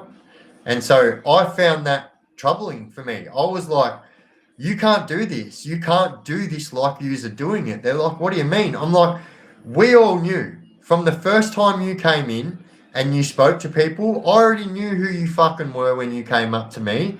And you're coming and you're pulling people aside in the unit and you're sitting them down in the middle of the unit. You're putting them on show. The last thing these boys want is for the fucking world to know that happened to them. Do you know what I mean? That's the last thing they want. Yous have got to do this differently. You're actually fucking like stopping people from telling their fucking truths here because you're literally putting them all on show. And it was me single-handedly that said, yous need to grab us and call us up to fucking where you have court and shit. Do you know what I mean? Where your lawyer comes and sees you. Call us up there. Don't come down the unit. Call fucking boys to the fucking table because we all know what we're there for. And you're putting us all on show. There's actually no contemporary evidence that Jesus... Look, here's the truth, right? I'm a bit of a... I believe you've got to, at the end of the day, like science is science, right? And if you understand science on a level a little bit fucking higher than your fucking 7th grade fucking AU means gold fucking bullshit, like science can prove whether shit is real or fake. And yeah, I actually find it a little bit troubling, if I'm honest, but that's all I'm going to say about it. We generally don't talk about religion on here, and now look what you've gone and got me to do.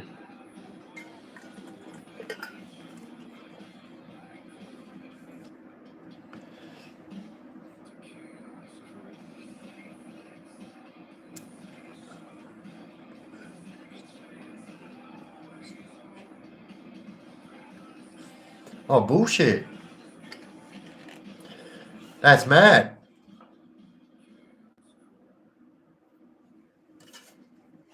That's mad, Sambo. Science and religion explain the same shit. Yeah, but like religion doesn't really explain itself. Um, Now, I have dug deep. I've read the Book of Enoch. I've gone deep. Now, for those of you that don't know, anyway, we're going to shut up about it. The Book of Enoch used to be in the Bible. It is still in the Ethiopian Bible. Um,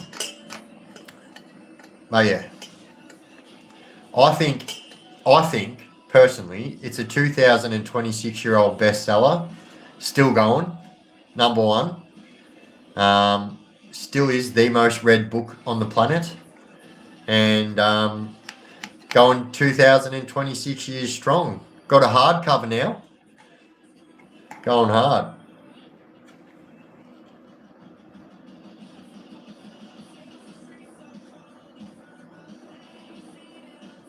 And I can't even read or fucking write. And I'm writing another one. And I can't even bloody spell. Imagine what all them fucking artsy fartsy people are saying right now.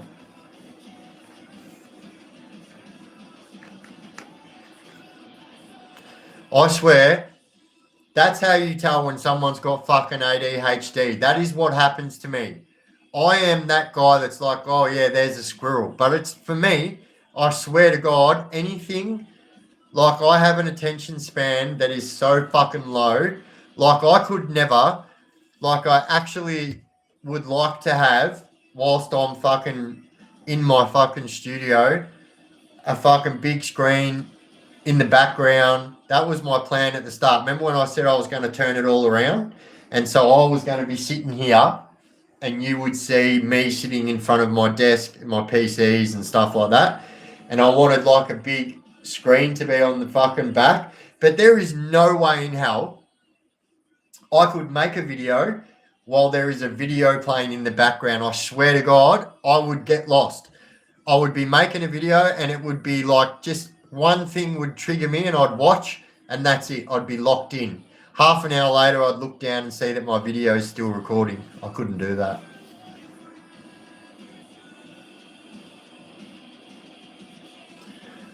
Books written by men to control the masses.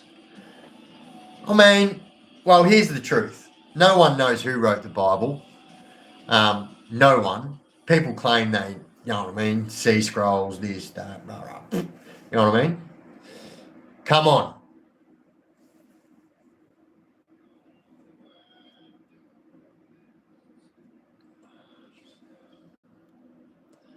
Paul Wallace, the fifth kind was a good channel for covering aliens and the Bible. Have you come across it? I think I have, and only fucking just the other day. But I will tell you something. Fuck, who is it? He's a famous, the Backstreet Boys dude. I think it's him. Is it the Backstreet Boys dude or like NSYNC or something like that? There's a famous fucking musician who is actually our leading alien specialist in the world. You wouldn't have even known. Someone in the chat knows this. That's why the Book of Enoch explains it. I mean, but come on, bro. Like, I know there's a lot of stuff out there today. That there's more stuff out there today than there was, do you know what I mean? Like fucking 20 years ago. But still, like, although I may look at things and take things with a grain of salt now, and you really have to fucking dive deep into everything you see. Like, what's his name? That guy. He's a dark-skinned guy, and he talks about the Anunnaki and stuff like that. Like, I go deep. I know a bit of stuff for a dumb fuck, like an uneducated bloke. I know a little bit about a lot. Do you know what I mean? And that's enough for me. But I'm literally a sponge, and I like taking stuff in. And I think personally, now that we're on the subject of By the way, legends, we'll only be on for another 20 minutes and then I'll be jumping off. Busy boy this week. I've got a lot of stuff to do. So as you guys know, I've been waiting 10 months now for an MRI. And so this week I have my MRI, which I'm as equally nervous about having that MRI as I am excited to have that MRI. Now I need you guys to understand this. For all of you legends, where is it? I used to have it on my desk. I had a homemade tattoo gun in prison. I'll quickly tell you the story. Anyway, I'll cut a long story short. The tattoo needle literally got stuck in my chest, right? Regardless of the way it happened, it fucking happened, right? The whole tattoo needle, which was like, I think it was 4 centimeters long, and it was literally pin thin. Like it was actually, so what it actually was the spring out of a fucking pen. Anyone who's made a tattoo gun knows that the springs are the best out of the pens. They're like toughened steel, whatever it's called. Anyway, you can heat it up, it doesn't make it weaker. Anyway, got the tattoo needle stuck in my chest. This was Christmas Day 2017, right? Christmas Day 2017.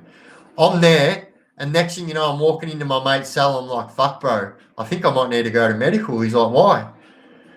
I go, bro, I just got the whole fucking tattoo needle stuck in my chest. I go, I can feel it in my chest, bro. And so here's the truth, right? I actually I have not had an MRI for nearly 10 years, right? That's fucking crazy. So Christmas Day 2017 was my last MRI, right? When I had my last MRI scan, I had a lot more spots of demyelination, which is what MS causes on your central nervous system, than I did on my first MRI, right? Which was why I was getting diagnosed with progressive MS, which is quite obvious.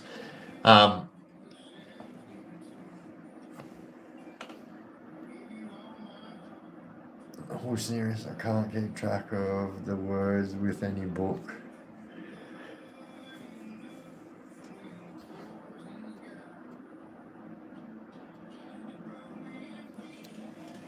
Watching you fade away. I tried reading a book stone once, read the same line 5 times. Nah, reading's brain food. So, like, for me, it was hard to become someone who liked reading. I couldn't read properly, literally had to be dictated to learn how to read properly. But there was a point where I actually realised that reading was doing me a lot of good. I spent a lot of my fucking time in the slot, and it takes a fucking different person to come out of the slot when you're doing longer than a month. And on my 9-year sentence, I'd done over 4 years in the slot, so really turned it up. And I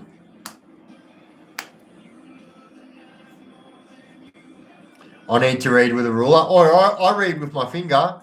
I used to do that. I used to read with the bookmark. I just use anything for the bookmark, but I always use like a piece of paper or whatever, and it's always got the straight edge on it. So I used to do the same, use it as a ruler and do the same thing. But I found reading it with my finger, right? And so I used to do this. I used to read and I used to do this with my finger, so I would concentrate on that line. But then I realised that when I pointed, it actually made me read easier. Like it was like when I had my whole finger across it like that. I don't know, it took something away from the words. I don't know how to explain it. Then I realised when I went like that and read like that, it was much easier. I don't know why. I'm weird. I got red hair. I get burned under the street light. Here's a drone that crashed at Desi. This drone has a name now. Its name's Jacinta. Jacinta the Desi drone.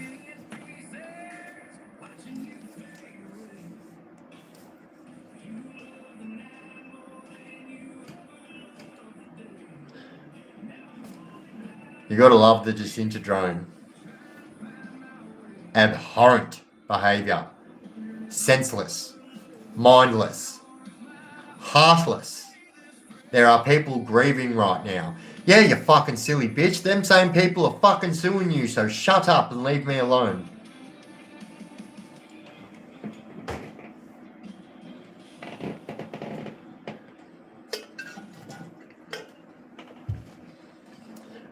I actually got a rather nasty email today. I'm not going to put anyone on show. They might be here right now. But after the last Josie video I did, seems though that video fucking made a few people a little bit unhappy with that. And if you go and have a look in that comment section, it's like people think that I have control of what people write in the comment section. I also have my comment section set to the highest fucking setting for checking comments that you can fucking get. And so if a comment makes it through, I can't fucking help it. What do you want me to do? Like, seriously, I'll tell you something. I posted a video tonight.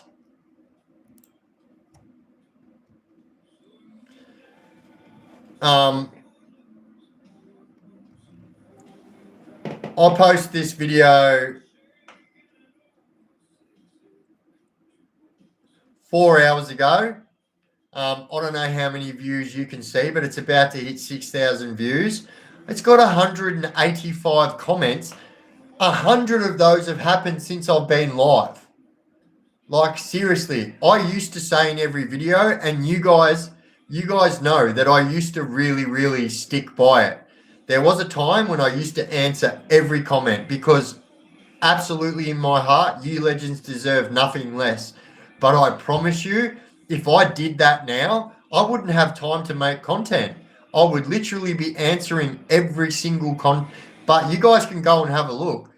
I still stay steady with answering my comments.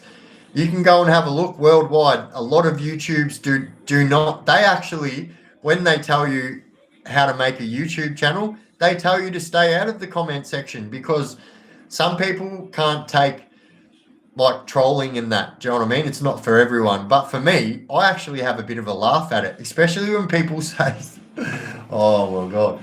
I have a laugh about it. And especially when it's like, you know, it's just, yeah, always the same people.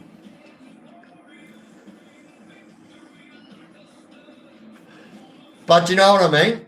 I actually got a rather nasty email.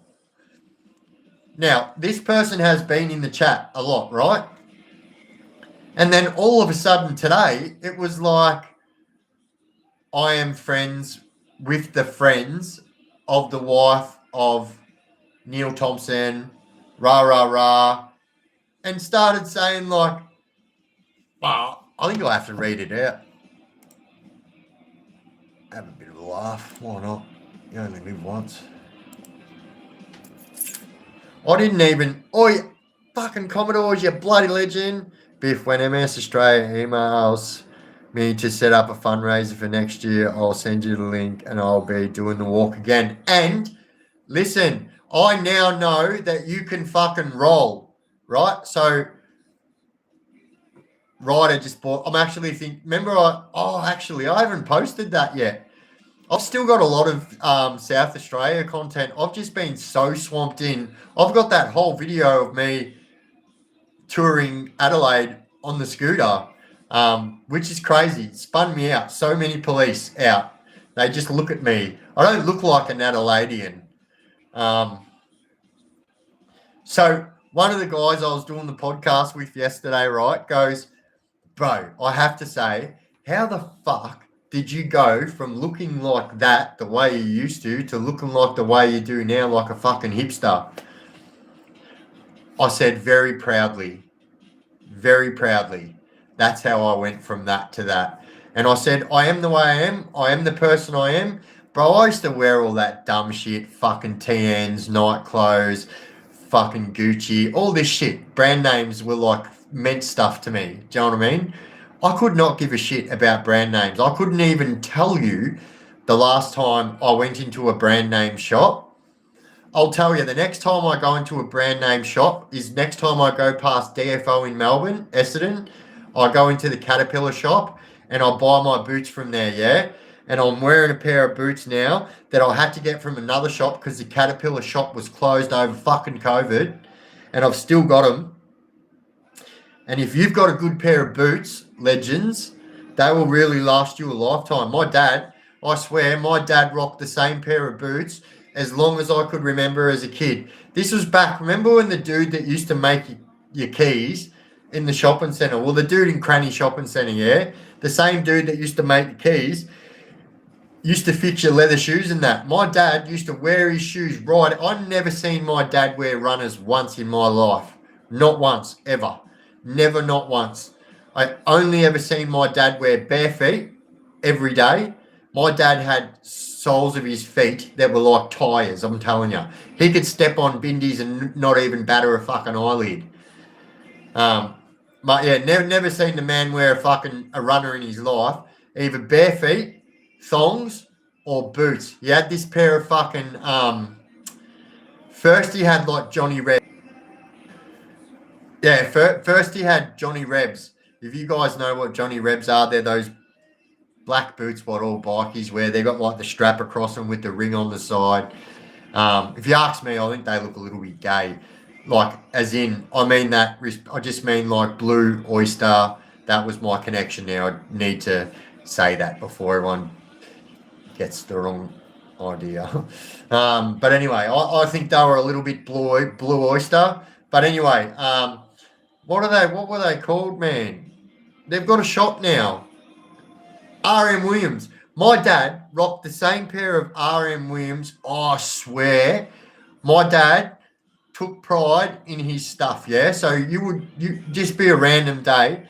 My dad would be on the back step polishing his boots. You'd be like, what are you just polishing your boots again today, Dad? He's like, yeah, fucking oath. You got to stay on top of it. Wow. There you go.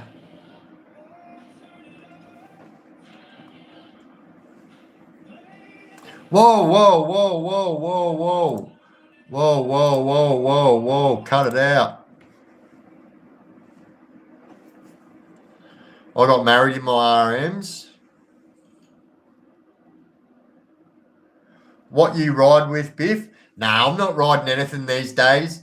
Like, I'm not going to lie. When I bought my new car, I was going to buy another Harley, right? I got my license back, got my bike license back, got my truck license back, got all my license back when I got my license back.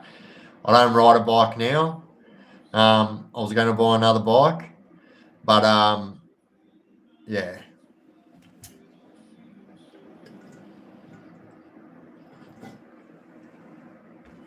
These boots were made for walking, and that's just what they do. Oi, I swear. Yeah, I always wear I'm actually rocking a pair of laced up Blundstones. That's me go-to. The laced up Blunnies.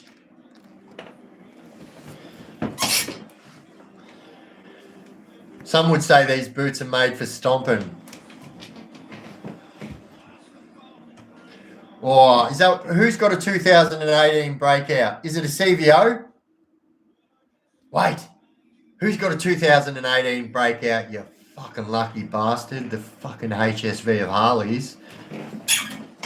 I love the breakout. Don't get me wrong. I love the CVO breakouts. I think they're fucking beautiful.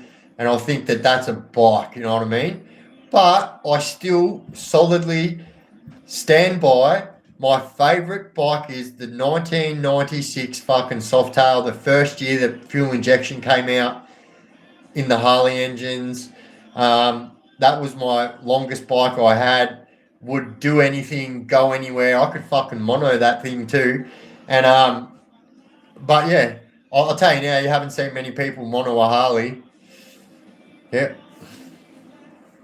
I couldn't get it going like a fucking dirt bike, but yeah, I could lift her up. Oi, Rocker C's my favourite. Rocker C is my absolute. I haven't owned a Rocker C, but I always say it.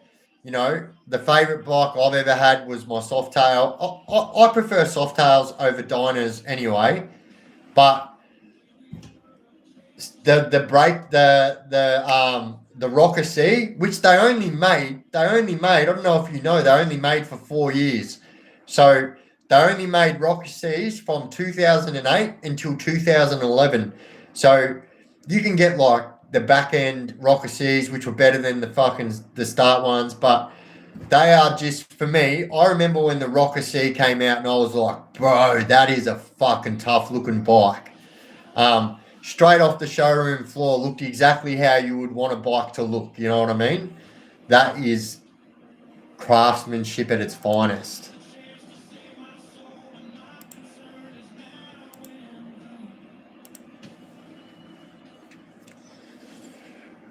What's the weather like in northeast Victoria, Biff? But it's fucked. It's actually pretty crazy. So driving back before, there's massive flood warnings around, and if anyone's got the Vic Emergency app, I'm sure you've all got the fucking flood warning. But I live in that fucking a part of that yellow area is where I live. So, and then yeah, coming back before I actually went a way that I wouldn't normally go, just because they said it was flooding. So I went away I wouldn't normally go, and I almost fucking regretted it. I was like, fuck, I should have stuck to the main road. This was a silly idea. Yeah. Night train all blacked out, ground pandas and fat drag bars is my ideal bike. All right, do you want me to? I'll lay it out for you. For me, so I'm talking like a Rocker C, fucking slight rake. Do you know what I mean? They've already got a pretty decent rake. Rake it out a little bit more. The back seat, so you lower it, chop the back seat, so the back seat's sitting right on the back guard, and so it's flush. What you want to have with your bike is one line, yeah? I hate it when I see bikes and they're like this. I'm like, bro, that looks so fucking ugly. For me, my bikes, I always wanted them to have one line. Do you know what I mean? I wanted from the seat to the top of the handlebars to have one line, if that makes sense. And you see people like, I don't get it. Don't get me wrong. I think some bikes look mad with mad ape hangers, this and that. But like I really like burly bars. I like Westerns as well, but Westerns with risers, yeah. I think Westerns like straight off the triple tree is too fucking low. Like I feel like you're not riding a street bike, so you don't want to be leaning over like that. You really want to be kicking back. So I think risers as well. But yeah, I don't mind a night train.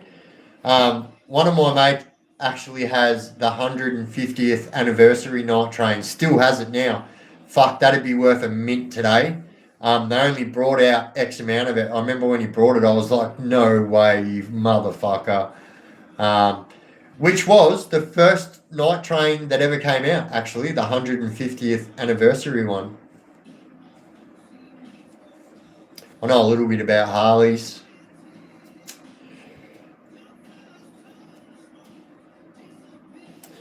The blood would pull in my feet if I used apes.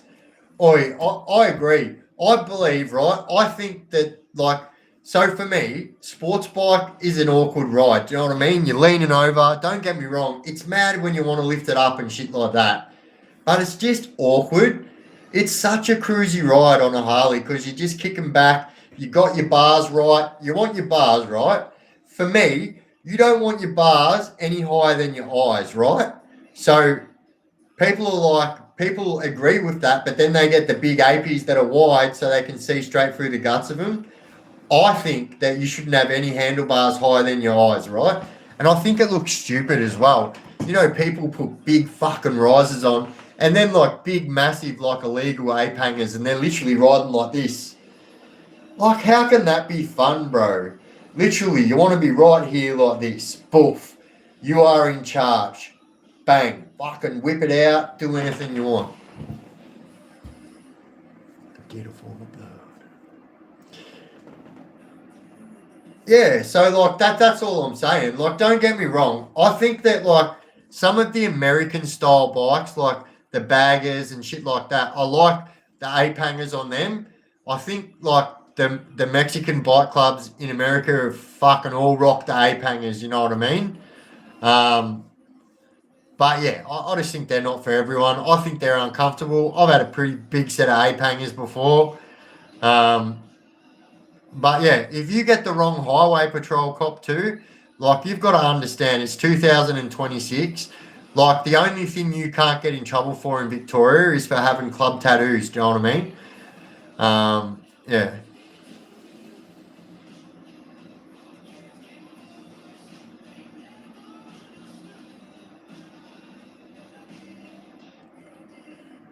I did it from the. Yeah, I don't like them. Like when I got out after doing my 9 years, I got paroled to Queensland. The bikie laws up there are fucking crazy, right? They were the first hectic ones to go hard on it. And so in Queensland, it's crazy, right? And I was on non-association, was not even allowed to go into a licensed, like a pokies, a bottle shop, nothing like that, yeah? All because of my non-association. Not allowed to go into a tattoo shop, not allowed to do none of that, yeah? So I got out and I had one of my mates that like done the righty, fucking might have owed me a couple of bucks from before I got locked up. Poof, handballed me 20 grand as soon as I got out, which was a good kickstart. But like generally, I would have used that illegally to do illegal things and try and quadruple that money in the shortest amount of time I can. But I didn't do that. I invested my money, and yeah, I ended up yeah it was when I ended up going Harvey's in a business with my mate. Ended up buying. So I had this pretty big fucking 2 bedroom cabin, which was pretty fucking mad. I owned it. It was mine. I didn't know any money on it. Um, and then I owned my car. I owned my bike. Oh, that's what I was saying. Yeah, I bought a sports bike instead of a Harley. I remember that day I sat on that many Harleys and I just knew how it was going to go. Do you know what I mean? And I promise you, like it was even hard on a sports bike in Queensland when I got paroled because it was like right at that time when they were going hard at it. And but yeah, I'll tell you, what's it called? The Mount Tambourine, I think that's what it's called. You drop, that is a good ride. Yeah, that was a good ride. Even though I did it on the sports bike a lot faster than I should have. That's why I sold that bike because I knew I was probably going to die on it.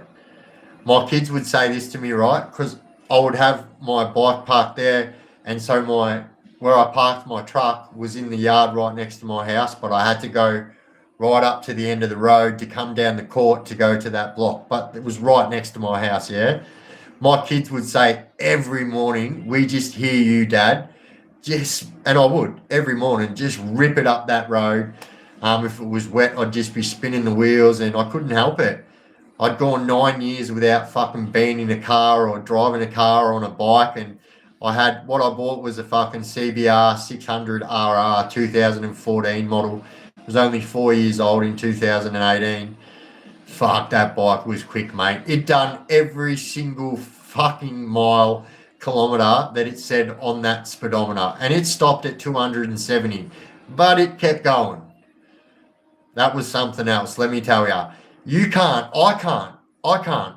That's like me when I bought my Jeep. You guys know I was thinking about buying a fucking SRT Jeep. The reality is, I can't own a car that does monos. I can't own a car that is faster than everyone else's because I will lose my license in a heartbeat. One person pulls up beside me and starts revving, that's it. ADHD kicks in. I'm going into blackout mode. I am now Vin Diesel. Fucking, I am Nicolas Cage, gone in 60 seconds. Watch me go. Can't own one of them cars, and I can't own a fast bike because I will go as fast as that speedometer says at every time I can. I promise you. So you can get these things on Temu, right? I probably shouldn't say this, but they're plate rotators, right? So you can get them. You can get them for your car too, actually. And so you literally just press a button, and you've got a plate that goes. So you could jump up the Brisbane Highway and just mock it, allegedly. Don't do as I say, not as I do. It's my dad used to say.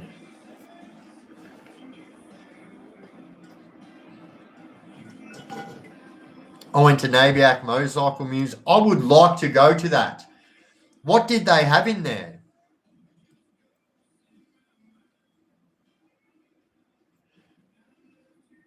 Jeep Trackhawk plus me equals everyone is racing me, whether they want to or not. Brother, oi, Jimmy Taylor, that was me too. Now, if I'm honest, right, at the time, I told everyone that, if you guys remember, I'm going to buy a fucking car and a Harley. I've been saving all my money and I fucking deserve this. And you guys were like, yeah, go Biff, go do it. I came back with a car and I was like, I'm not buying a Harley. And everyone was like, what? And I'm like, no, I'm not doing it. I'm saving my money and I'm putting all the money straight back into the Chaos Chronicles. Now, fuck me, we have some stuff. We have some stuff, let me tell you that. Look at this fucking bad boy. This fucking Jax from Sons of Anarchy in jail, locked in the fucking computer. What?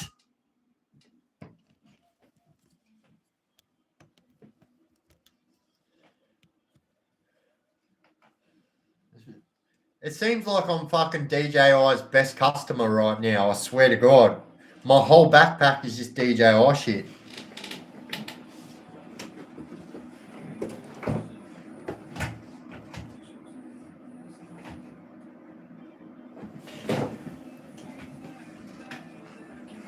But I must say, I can't wait to get out there and use this.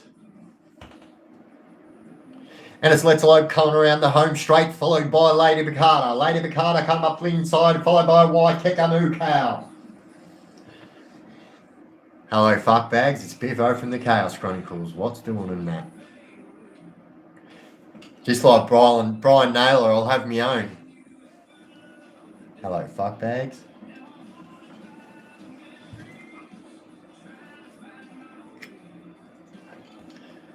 CC logo would look tasty on a petrol tank. So, as you guys know, I do make my own stickers, hence why I've got them all on here. This was a blank microphone. I didn't buy a Chaos Chronicles microphone. I have.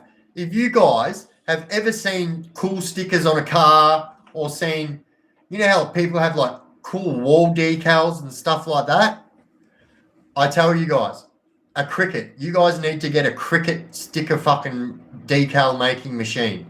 You can do so much with it.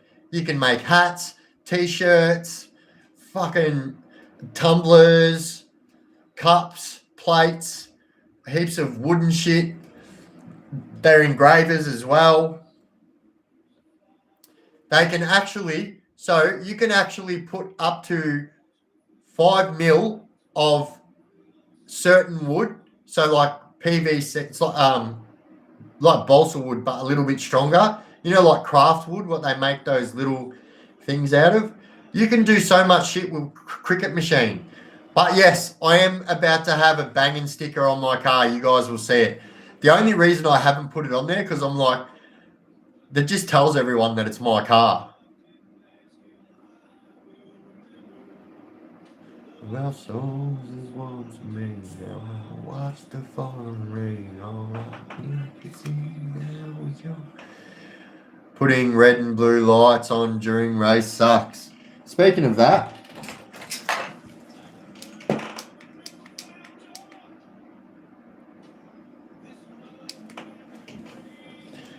righto, so before all the haters say you can't have that, yes you can. This is actually sold in one of our major fucking automotive stores in Australia. This is a vehicle safety. That's a window smasher. That's a fucking eye smasher. Another one.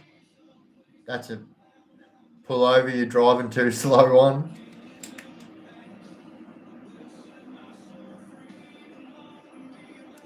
Get a magnet, like a fridge magnet. That's actually a good idea. But I actually thought about this. I actually seen someone do a very smart thing. So if I wrap my car, I don't know if you guys know, but you can wrap your car pretty cheaply. And I could put like mad Chaos Chronicles logos all over my car. Guess what? Bang. Just claim my car on tax. You know what I mean? I'm learning so much these days. before I would have been like, I want to, what's a wrap on my car going to do? It's very materialistic. Then when someone explains to you, you know, the amount of money you paid for your car, you'll get that back. Bro, you can paint fucking flowers on my car if that's going to happen. Yeah, it's pretty cheap. So anywhere, depends where you go. It's going to be somewhere between $1,000 and $4,000. But let me tell you something. Don't go get your car wrapped somewhere for $1,000. I promise you. It's going to be getting done in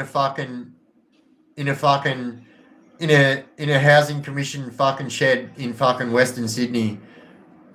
Yeah.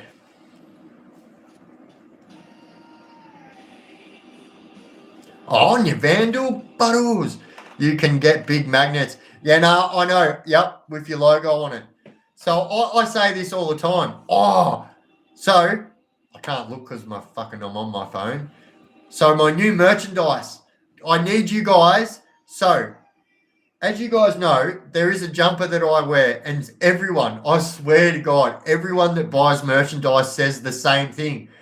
Biff, I looked for the jumper that you wear, and there's none of it on any of your merchandise stores, which is true.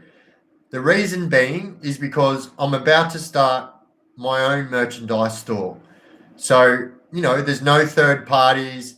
It's all fucking support for the Chaos Chronicles, and why not? Do you know what I mean? Like, people are buying the merchandise, and if I have the capabilities of doing it for myself through Shopify, which also means that it's Australian postage, will be cheaper postage. You're also paying Australian dollar, so it's going to work out better for everyone. And what I'm going to do is, so I've actually got a whole heap of these. So hopefully tomorrow they come.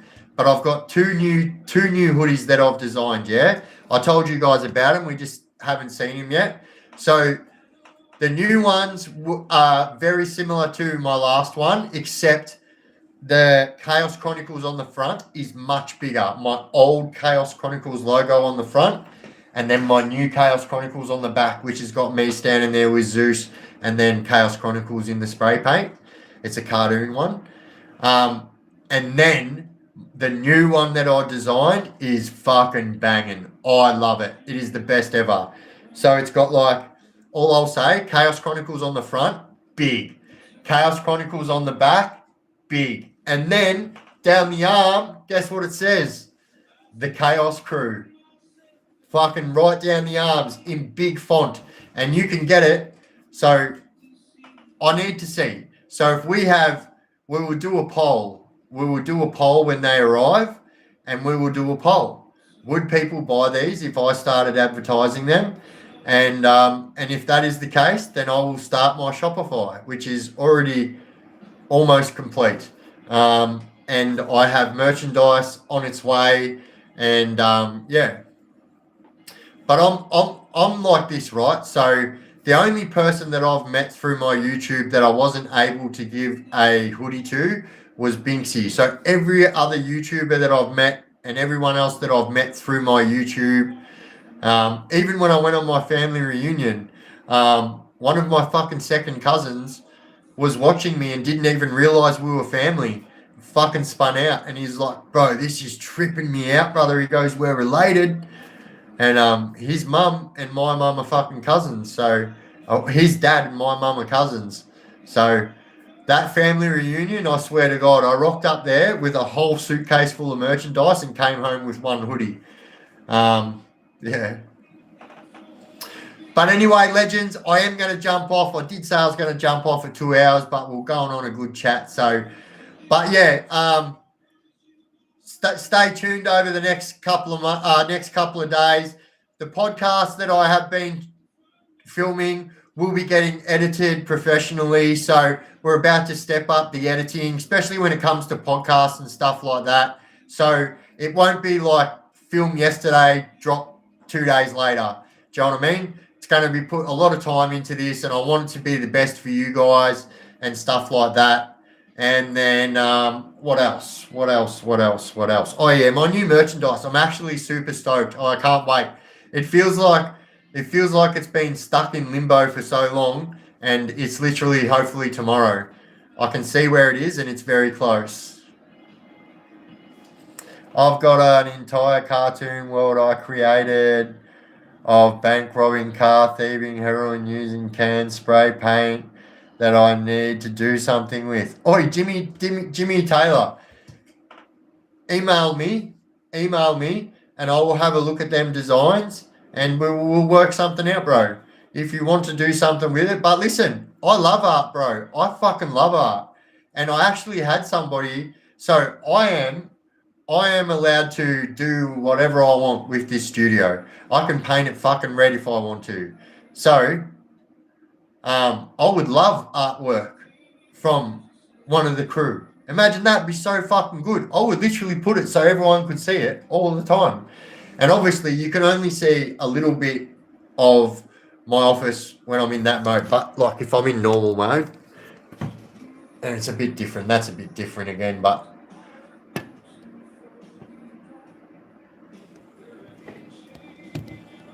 oh, for fuck's sake! I don't know why it does that. Oi, thank you, Gunhead. So, Jimmy, that's my email here. Then I will pay for art. I love art, and that sounds like something that I would like. Um, yeah. Get a wall bracket for your guitar. Oi, that's also which will be on display in the studio, Colin. And so, Colin, I will be in contact with you tomorrow, I would say, because I'm going to be in Melbourne this week for my MRI. Perfect chance to catch up, homie. And yeah. But I'm going to get in trouble off my neurologist when I see him. Oh, fuck. Or I'll tell you now, it is so hard. Your neurologist tells you to take it easy. You've got a YouTube channel. You're traveling the country. Oh, bro, my fucking neurologist is going, bro, take it easy. You literally just started your new medication. Like, take it easy. I'm like, no, I'm sweet. Look at my eyes. My eyes are mad now. For those of you that didn't know, I've got multiple sclerosis, and I had this thing for the last few weeks where my fucking eye, my right eye, had a mind of its own. As a matter of fact, my eye was that ugly that the other one couldn't even look at it. It was like, I'm looking over here. Actually, as a matter of fact, I think it's still doing it a little bit now.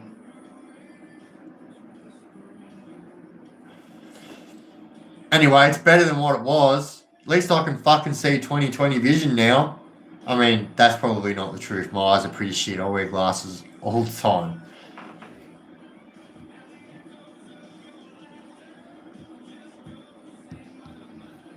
Fuck yeah, Colin. Oi, I swear to God, bro, I'm actually excited about it. And I swear, like, yeah, I'm actually excited about it. I don't know what it is, bro. Like tried to explain it to you. It's the inner young Biff in me, bro, that just fucking, there's something about being a guitar player that's like the ultimate for me. I don't know, man. I've always aspired to be able to play guitar, and I would love to be able to show you guys. Do you know what I mean?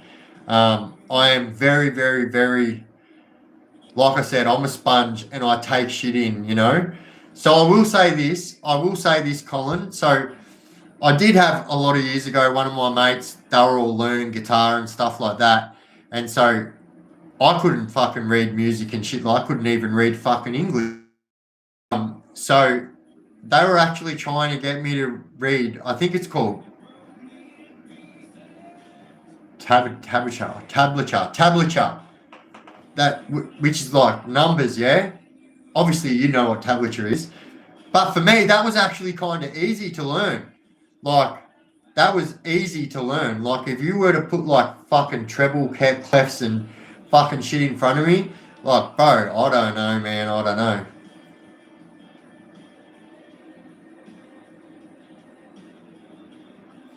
Oi, no, don't worry. Already said before, JD, you are fucking on the phone call list tomorrow too, homie. 100%.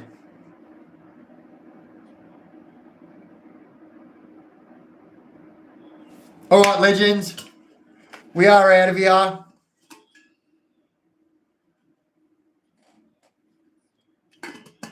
Tomorrow night, 7 p.m. will be a premiere, so jump over and check that one out.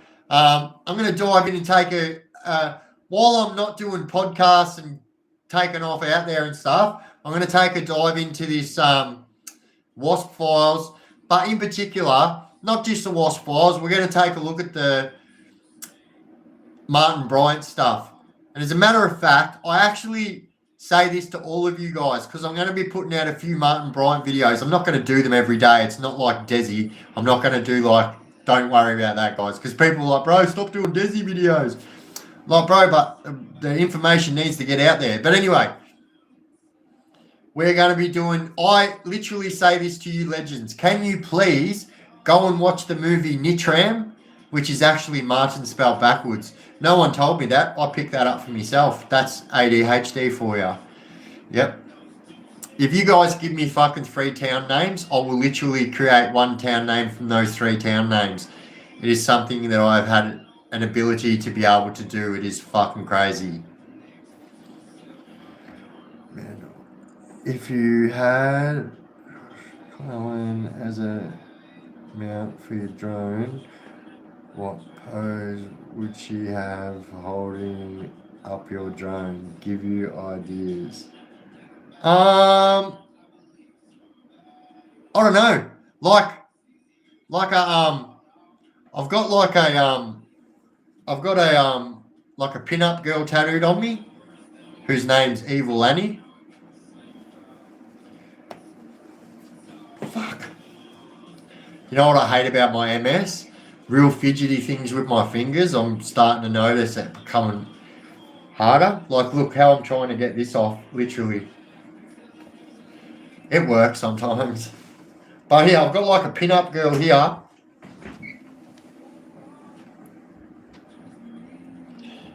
I mean, it's fucking prison tattoos, but...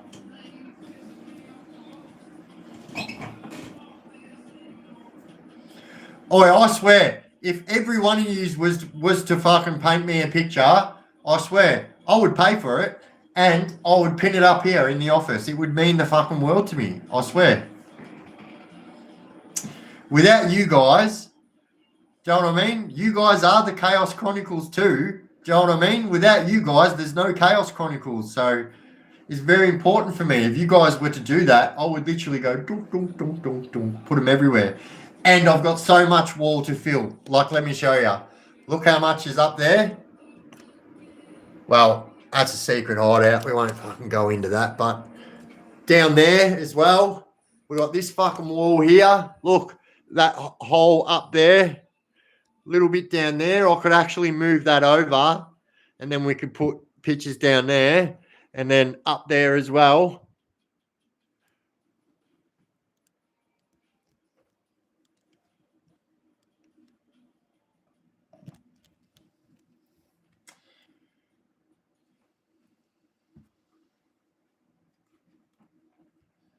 I've been Leif Hughes for Channel 9 News. Back to you, Brian. All right, guys, I am out of here. This microphone will be getting put into use in the next couple of days too. It's actually shattered that it didn't get put into use the other day. It sucks because you've got it upside down, you fucking wally.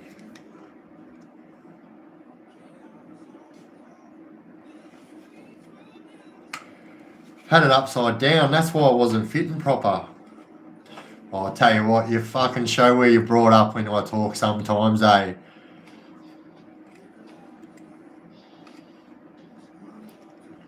JJ actually said to me the other day, she goes, I actually just realised how much you actually talk like a fucking boo bed. Like, what do you mean?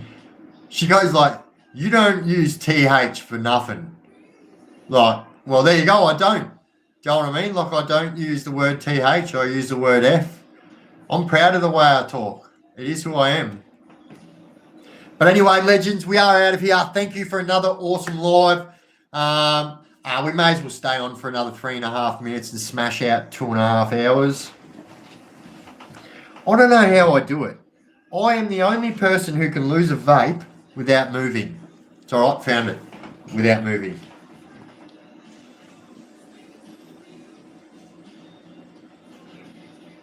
Where's the blackboard when you need him?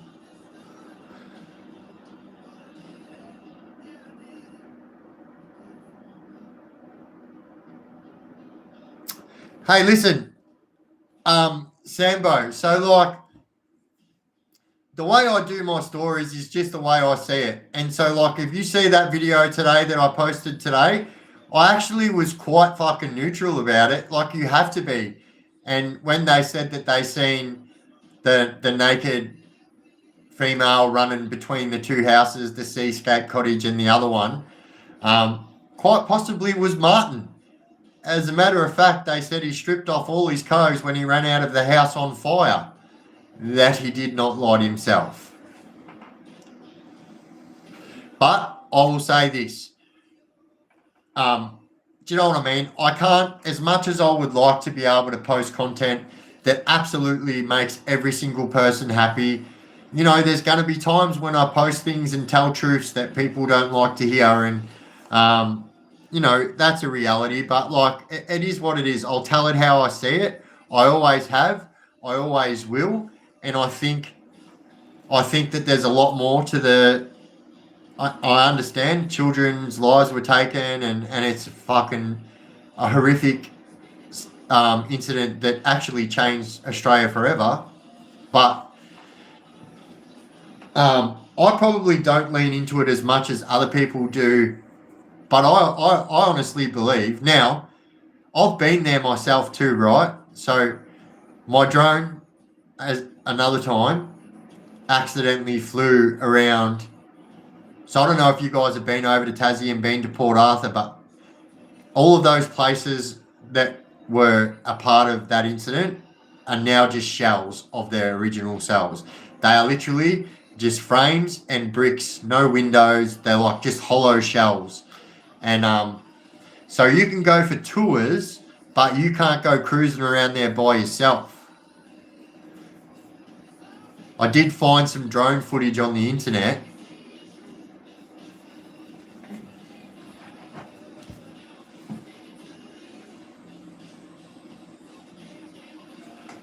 Yep, they took away our guns. And,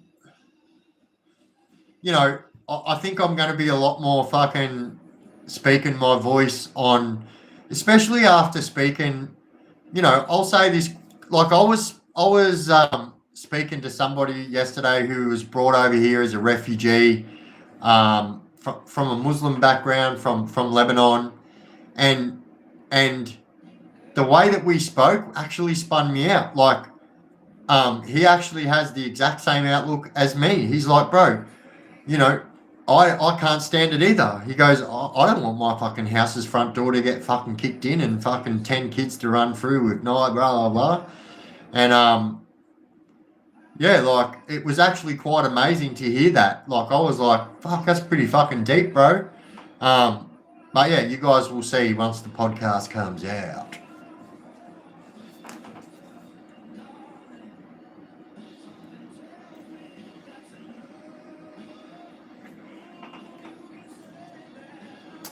Yeah, look, I think, you know, it divides a country. It's one of those. Do you know what I mean? It's one of those cases where it will always divide a country. It's the same as the Desi Freeman stuff. It's the same as the fucking Gus Lamont stuff. It will always divide a country.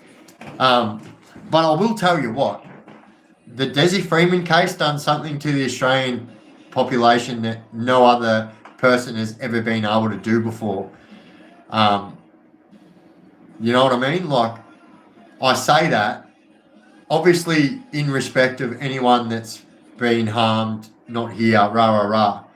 But he was able to do what no other one man was, like, he had the whole fucking country rooting for him, saying, you know what I mean? Which is like something that's never happened before. It's like,